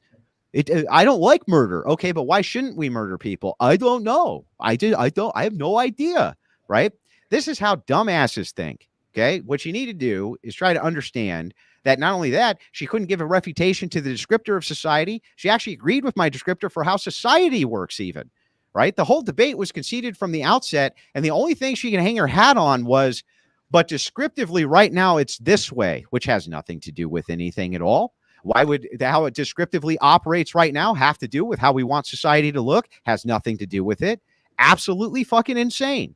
It was one of the most insane debates I've ever been in because of the unawareness of the opponent as to what she was even saying. But anyway, with that, I'll concede the time, and no hard feelings, right? Yeah, no, that's I appreciate the debate. Yeah, let's just end it there. I'm happy with the way this ended up. I'm pretty happy with this. I don't think it was. Cool. I feel like it was great. So I actually wrote down. I want to ask both of you guys an interesting question that it's going to be separate questions. It's kind of things that I was thinking about as the debate was going off. So let's just start with you, Jasmine, since Andrew spoke last. So I would want to flip the question that you were trying to ask Andrew. What are some consequences-based arguments for why the patriarchy is bad for relationships? If you remember, my original opening was not that it's bad or good. I think it's dependent on the people in the relationship. So some people lean, I think, in traditional, like they have a proclivity towards traditional gender roles. And I think that's great. And I think there are certain people that don't. And I think a society that allows for both type of relationships flourish like this one is better than one that forces everybody to do one thing and everyone to do another thing. Because even though we may have like there may be more men that are more that have more of a proclivity towards being a leader or the authority in a relationship, that doesn't mean that that's everybody. And there's actually a ton of overlap. And I think allowing for that, let's say it's even 70-30%, I think that it's good to let that 30% or whatever percent, I think it's more than that, live their lives how they see fit. I think our society is doing better than most patriarchal societies. I think a lot of people want to come to this country for a reason. And one of those reasons is the freedom to be able to live their lives how they see fit. I'm talking more on a macro perspective, not a micro perspective. So the U.S. can either be patriarchal or not patriarchal, right? The society can be that or not. So from a macro perspective, would you say there's any detriments for the society overall from macro perspective to be patriarchal when it comes to like individual relationships, or no?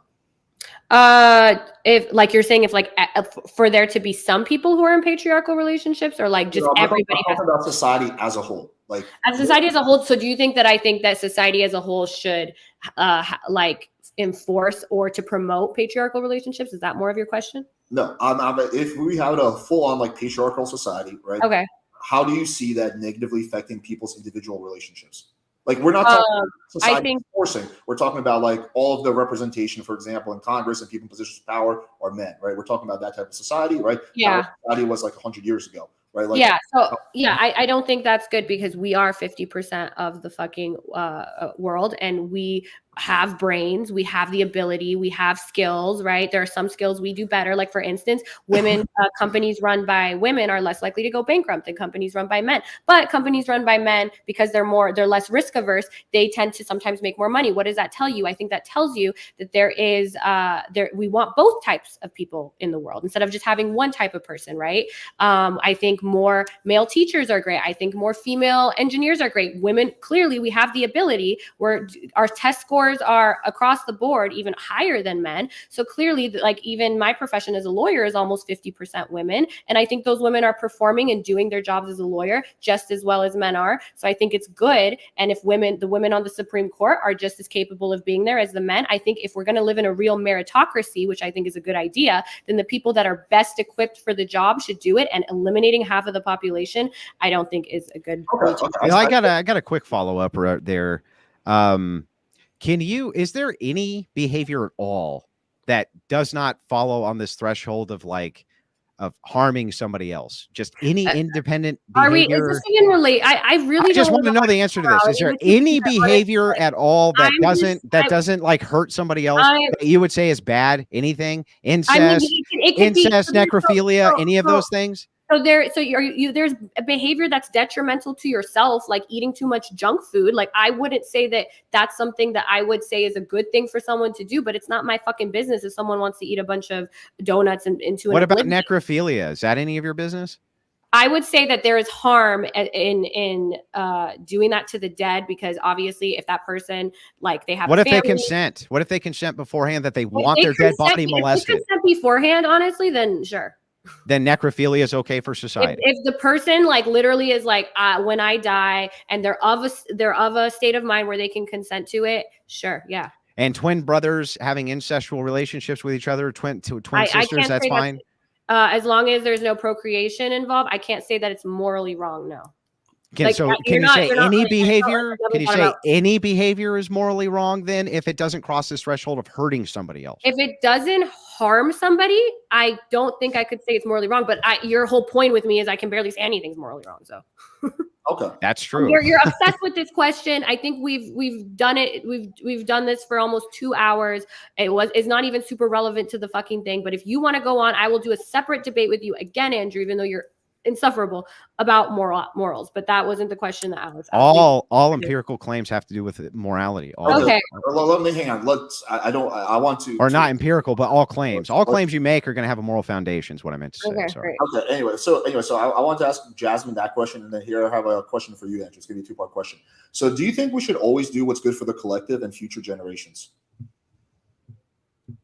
I'm sorry, was that a question for me? Yes. So do you think we should always do what's good for the collective and for future generations? No.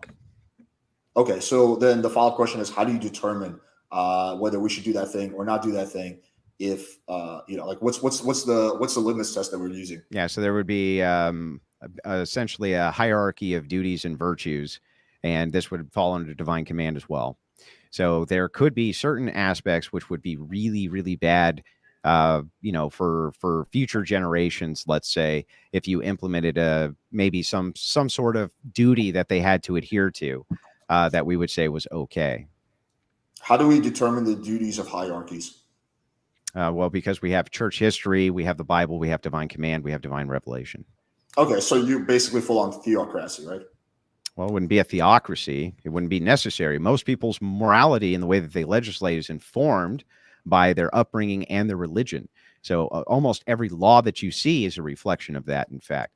So even the Constitution, which was based on Anglican ideas, is based on their kind of bizarre mixture or admixture of, like the Schofield Bible type thinking. So this is almost everybody's morality, and how they govern is going to be informed by their morality.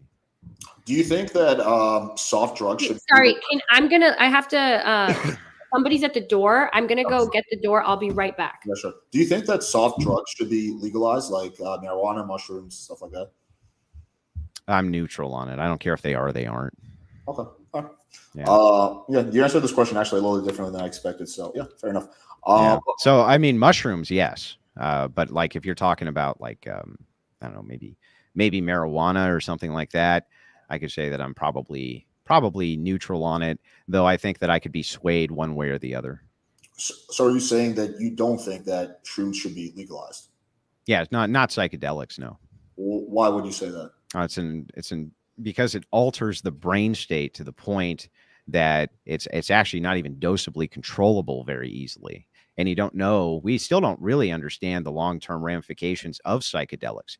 The MK Ultra program, for instance, utilized psychedelics often in order to make people more palatable to mind control. That's actually true. They really did do that. Yeah, and they also pushed out, or it was talked about pushing out these things in water and things like this to make people more susceptible through microdosing to the power of suggestion and propaganda. So I think that, those are awful. Now, there's people in the chat yelling, saying weed could have the same effect. I doubt that it has the same effect to that degree. You know what I mean?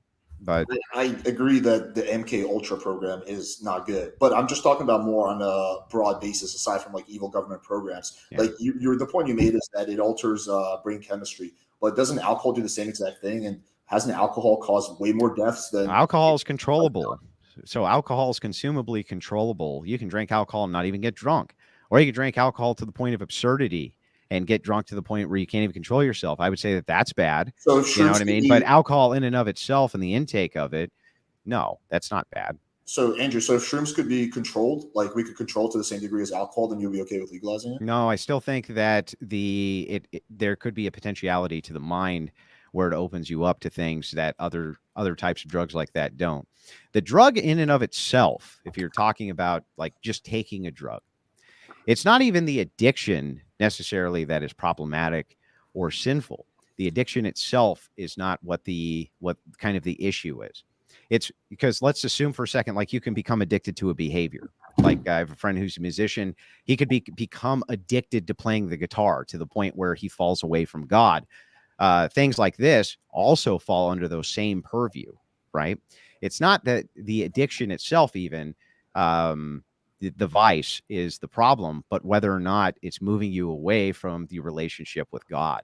And this is why you have spiritual fathers to help guide you through this, because each individual person, how they interact with different drugs, different things like this is going to be completely different. There, I could conceive, for instance, of a person, I could say like cocaine's mostly morally bad, but I can conceive of a person who maybe participates in an experiment to demonstrate the side effects of something like this, where I could say maybe it's not morally bad, and that would kind of be at the discretion of their spiritual father. I think that makes sense. I will ask one last follow-up question on this. This is an interesting discussion. I think you and I should do at a separate time. When you say that alcohol, for the vast majority of the time, moves people, especially drinking to excess, moves people further away from God? I think it definitely can, but I don't even think that drinking to excess sometimes does that necessarily. I think that being an alcoholic does that. And I think that your priest would tell you to stop being a fucking alcoholic because it's bad for you Well, and it takes you away. So like, let's say you're like non-alcoholic, right? Like someone like me who doesn't drink, but let's say I get really drunk. I'm more likely to engage in sinful behaviors. I'm more likely to cheat. I'm more likely to drink and drive. I'm more likely to start a fight, right? Like even for a non-alcoholic, you wouldn't say that like getting drunk to like. yeah, you probably shouldn't get drunk. But on the other hand, if you did get drunk and engage in none of those behaviors and you only did it every once in a while, then who would give a shit? Right. But then you could make the same argument about like psychedelics, right? Because if you did not, like, let's say it brought you closer to God, like you spend the whole day praying when you were on shrooms, like then that would be okay. Yeah, well, the church's or I would adhere to the church's authority on this, and they say no, that's absolutely not the case, and that is part of our religion is to adhere to church authority. Every single plant that you engage in on planet Earth is going to have a different effect on you than other plants. And these are things that have been around for an awful long time, and it's not really at your discretion as to whether or not you can imbibe these things. That's why you have the church authority to help guide you. Okay, I'm not going to derail the debate too much with this, but this is an interesting discussion. I think we should. Yeah, I'm happy to come back and have it. Okay, so anyway, let's go through the super chats really quick. Alex, you should ask Myron who did his hair transplants because you need one forehead looking like a 5'8". I do appreciate people giving me money to criticize my hair. Feel free to give me all the money you want. If you give me a 50, you can criticize whatever you want. I don't care. Okay. Anyway, I'm not going to read any super disrespectful comments, just a heads up, regardless of the money amount. Andrew, divine theory has been defeated by a throughput dilemma. If something's good only because God said it's good, then your morality is arbitrary, will condemn God when he. Okay, I'm kind of lost by this question, but maybe this. The Euthyphro dilemma are things good? I think it's Plato. Are things good because God says so, or does God command things because they're good? It's like it's one of the like fallacies of religion and God. But I mean. So Andrew, do you have like an answer? Yeah, so I'm happy to dive into that, but the explanation is going to take an awful long time. But if you want to hop in the Discord, have that conversation, something like this, there's actually no fallacy present, but I'm happy to do so. Okay. Andrew, what is your moral ought why egalitarianism is bad for society? Well, it's not as far as a moral ought goes. It's not even a moral ought. It literally doesn't and cannot even exist. It can't even exist. Egalitarianism is it's a hoax. It's not even possible to have. It's some made up bullshit. Then I think the way things are going to be how they continue to question's not for Jasmine. Okay. So sorry. Anyway, I don't even think that it exists. I don't even think so. When you ask me the question, it's somewhat incoherent, right? Because you're asking me to make an ought claim against something that I don't even think is descriptive reality, right? I don't even know how to engage with it. Okay. Ask Andrew why every society that gives women rights is forcing while those that don't is not. And if I'm wrong at the point the country is ideal. Do you understand the question? I think so. Hang on. Let me reread it. Why every society that gives women rights is forcing and those who don't is not. I think he qualified. Okay. He ask Andrew why every society gives women rights has flourished while everyone that has not has been struggling. And what is his ideal country? Okay, there we go. They're not actually flourishing. So in fact, the nations which gave women rights are not even able to sustain their own populations. They have to bring in mass migration from other nations to keep their population level even stable. And where are they pulling from? Pulling from all those nations, those religious nations that breed. That's where they're pulling them from. That's where they're getting all of those migrants to replace their population over X amount of time. You're not even going to have the core groups left in any of these countries. They're all going to be, it's going to be completely disproportional. And it actually has to go that way. It has to go that way. So no, they're not flourishing. There's an illusion based on technology due to technological advancement that there's some type of flourishment because women can be loud, obnoxious bitches on the internet. But there is no actual flourishing going on in the West. It's a decaying society, in fact, where population collapse for many of these nations is imminent. It's an imminent population collapse. Now, that doesn't mean the population goes away overnight. It just means that there is an eminent population class which is coming, the age demographic which you need to subsidize the 5 generations after and the one before, which is this key demographic of like 19 to 30-year-olds, it's disappearing. So they can't do it. So no, I reject the premise. I would say you can't flourish in a society that can't even sustain itself. That seems like it's the opposite of flourishing. What is your ideal country? That's the second part of the question. Well, my ideal country right now really doesn't exist. I would say that what would be ideal would be something close to the ethical system of the Byzantine Empire, though there were some problems with that as well. But ultimately, as the West collapses and population collapses, the kind of societal properties that I'm talking about will become emergent because they're self-apparent. They're literally self-apparent, and every single nation from the ground up, they'll always start and fixate under a patriarchal system because they must in order to survive.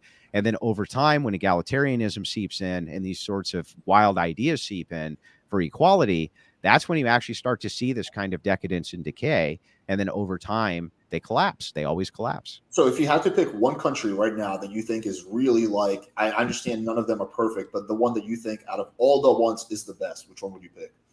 I would look at the Eastern Bloc, the old Eastern Bloc nations for better kind of moral prescriptions to this. Like what? But they're not perfect by any metric because they were under the yoke of the communists. So they did move back to kind of their traditional settings. That's true. But because they were so ravaged by communism, many of their nations are still in a state of disarray, 30, 40 years behind in many cases. So I do think that some of those countries, though, do have prescriptions that are at least beginning to work on their birth rate issues, and they are beginning to push those up. So I just think that from a moral standpoint, this would work fine inside of the United States, but there has to be some kind of incentive and push to reproduce your population, or you're not going to have a population, right? That's just the way it is. It's just basic math, right? Okay. I have so many follow-up questions, but I don't want to derail, so we'll just move on to the next super chat. The winner and still undefeated for the heavyweight debate champions, Andrew Wilson. We actually did a poll and came out pretty close. Panel, thoughts on paleo? Yeah, who won the poll? You won by about 8%. But yeah, this is your audience. No, it's not my audience. It's my audience. Yeah, but you're also in like the. They hate me. They hate me. No, that's not true. My audience has a weird crush on you. Now, Jazmen, out of all the people who debated Andrew, and I've done poll, you've done the best, I believe, aside from maybe Destiny. So, yeah. Panel, thoughts on paleo-liberalism? It refutes the feminist ideals that encourage authoritarian use of state, enforces differences of sexes, currently rejects misogyny. All right, let's start off with, I guess, Jazmen. What are your thoughts on paleo-libertarianism? I don't even. I've never heard of that. So I've never heard of that either. Let me Google it. Libertarianism. I think I've heard this term before. Okay. Is a libertarian political activism strategy aimed at uniting libertarians and paleoconservatives? Okay, so it's like anti-war, it's like anti-neocon, it's like isolationism, basically, type of where you can basically do like what you want as long as it doesn't hurt other people. Like drugs would be legal. There would be no involvement in wars unless we were directly attacked. That would be kind of, I think that's the gist of it. The opposite of like neocons. So what my question is, what do I think of that? Yeah. I think like broadly speaking, it sounds, but like I think when you get into the intricacies and the details, like I mean, running a society is difficult, especially with this many people. So it's cool to say, oh yeah, just legalize everything and just be free. But obviously, sometimes the consequences that come out of that do require us to pivot and make the decisions that we think is best for the well-being of society. I don't know what else to really say about that. Okay, Andrew, what's your take on that? I'm sorry. Can you repeat the question one more time Sure. for me? I'm sorry. The thoughts on paleo libertarianism. Oh, it refutes feminist ideals that encourage authoritarian. So paleo libertarianism, though, is something of a contradiction because in a stateless society, the whole goal of libertarians is supposed to be the tails end coin to the goal of communists, which is a stateless society, which means no enforcement. So if you're kind of moving into the opposition of enforcement, and paleoconservatism would say, no, we need to embrace enforcement in order to have a stable society. What is actually paleo about it? What are you moving back to as far as libertarianism goes? Because that's never been successfully implemented anywhere, even on the islands where they say that it has been, it really hasn't been. There's still always a mechanism of state enforcement. So I don't think it's a good idea, though it's a good refutation of feminism. It's not a good, solid, core base idea on its own, I don't think. My quick thoughts is I tend to lean more libertarian, but I'm not a big fan of like the hardcore anarchist libertarian where it's like, oh, bro, everything will take care of itself. Like the government should basically be as small as possible. I think the government is necessary for certain things. You need the government to come in and, enforce, for example, safety regulation. You can't just have companies putting whatever they want in like shit, right? And selling it to you and lying to you about it, which we had that in the 1800s. Like they would just sell medicines that would kill people and all that. So you do need some regulation. The free market doesn't take care of everything. But when it comes to social things, I tend to lean more libertarian. Anyway, here's one last question. This is actually an interesting one. Is alcohol or OnlyFans social media more damaging to women today? I guess it's a question for both of you. I more damaging to women today. I do think that social media, I don't like OnlyFans / social media because I don't think they're like one and the same. And when you do so I would say social media, there is good evidence that, especially when people spend a lot of time on it, that it's bad for you. Now, I think both of these things are okay in moderation. It's only when it becomes a problem, which both of them can definitely be a problem. But I would say more people are negatively affected by spending too much time on social media than women have a problem with alcoholism. I think men actually generally have more of a problem with alcoholism than women do. Okay. Andrew? OnlyFans. Okay. Not just OnlyFans by itself, but it's a curtailing into, or not a curtailing, but a movement into kind of a greater degenerate society in which we're kind of viewing things as a meat market, and we're viewing kind of this independent goal of do as thou wilt as being some sort of high value. There's nothing high value about OnlyFans. There's nothing virtuous about OnlyFans. There's nothing virtuous about prostitution. There's nothing virtuous about any of these things. And there never has been. And always everybody in life that you meet who you say that to, if you say to them you're a prostitute, or you say to them that you're involved in OnlyFans, which I consider to be just basically a form of prostitution. I don't think most people would disagree with that assessment, but that's basically what it is. Instantly are going to see you as a virtueless person. And I don't really blame them. It seems reasonable to me to assume that a person who engages in those activities has low virtue. So I think that if the entire society was all alcoholics, everybody in society was alcoholics. It was like Ireland, right? I'm kidding. But even if it was, I still think it would be less detrimental to society as a whole than the mass porn industry and what it's done to the relationship dynamics between people. Okay. Anyway, so we're going on 2 hours and 15 minutes. Initially, the plan was to do call-ins, but I don't really think we're going to have enough time for that. As you guys know, I got to make it to Whole Foods before they close. So let's do, I guess, I want to thank both of you guys for coming on. Let's do, I guess you guys can both plug your channels and whatever it is that you want to promote. So, Jazmen, do you want to tell people, I guess, where they can find you? Yeah, well, in this free degenerate society, you guys should subscribe to my OnlyFans. You guys can go to jazmenjafar.me, and that has all my socials. My OnlyFans is Jazmen00, JAZMEN00. Well, I will continue to do what I like to do. And luckily, he's right that a lot of people don't like OnlyFans, and they have assumptions and they have negative attitudes towards OnlyFans. But I think just as many people, if not more, have negative attitudes to like his ideology. So I'm pretty happy with the way things are sitting. I'm okay. I'm not worried about anything like that. So yeah, come follow me.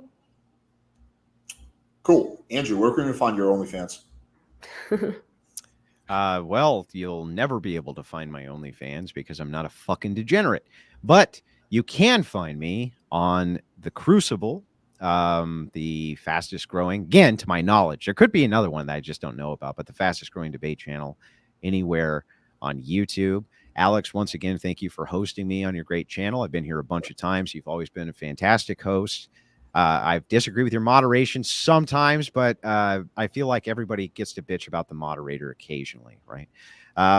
So anyway, I appreciate it. I appreciate everybody in Alex PWF's chat, and I appreciate my opponent for accepting the debate and having such a spirited back and forth with me. I don't take any of this personally. I hope you don't either. It is my job to represent my side the best way possible. Yeah, and I want to thank Alex and you as well for having me on. This was my first time on your channel, so maybe I'll be back on in the future. I'm more than willing to do that. Yeah, I'd love to. And thank you, Andrew, for, course. like you said, the spirited back and forth. And I hope both of you have a wonderful rest of your night. You too. And everybody else in the chat too. All right, for sure. Have a good night, everybody. Thanks for coming out. Thank you. Bye.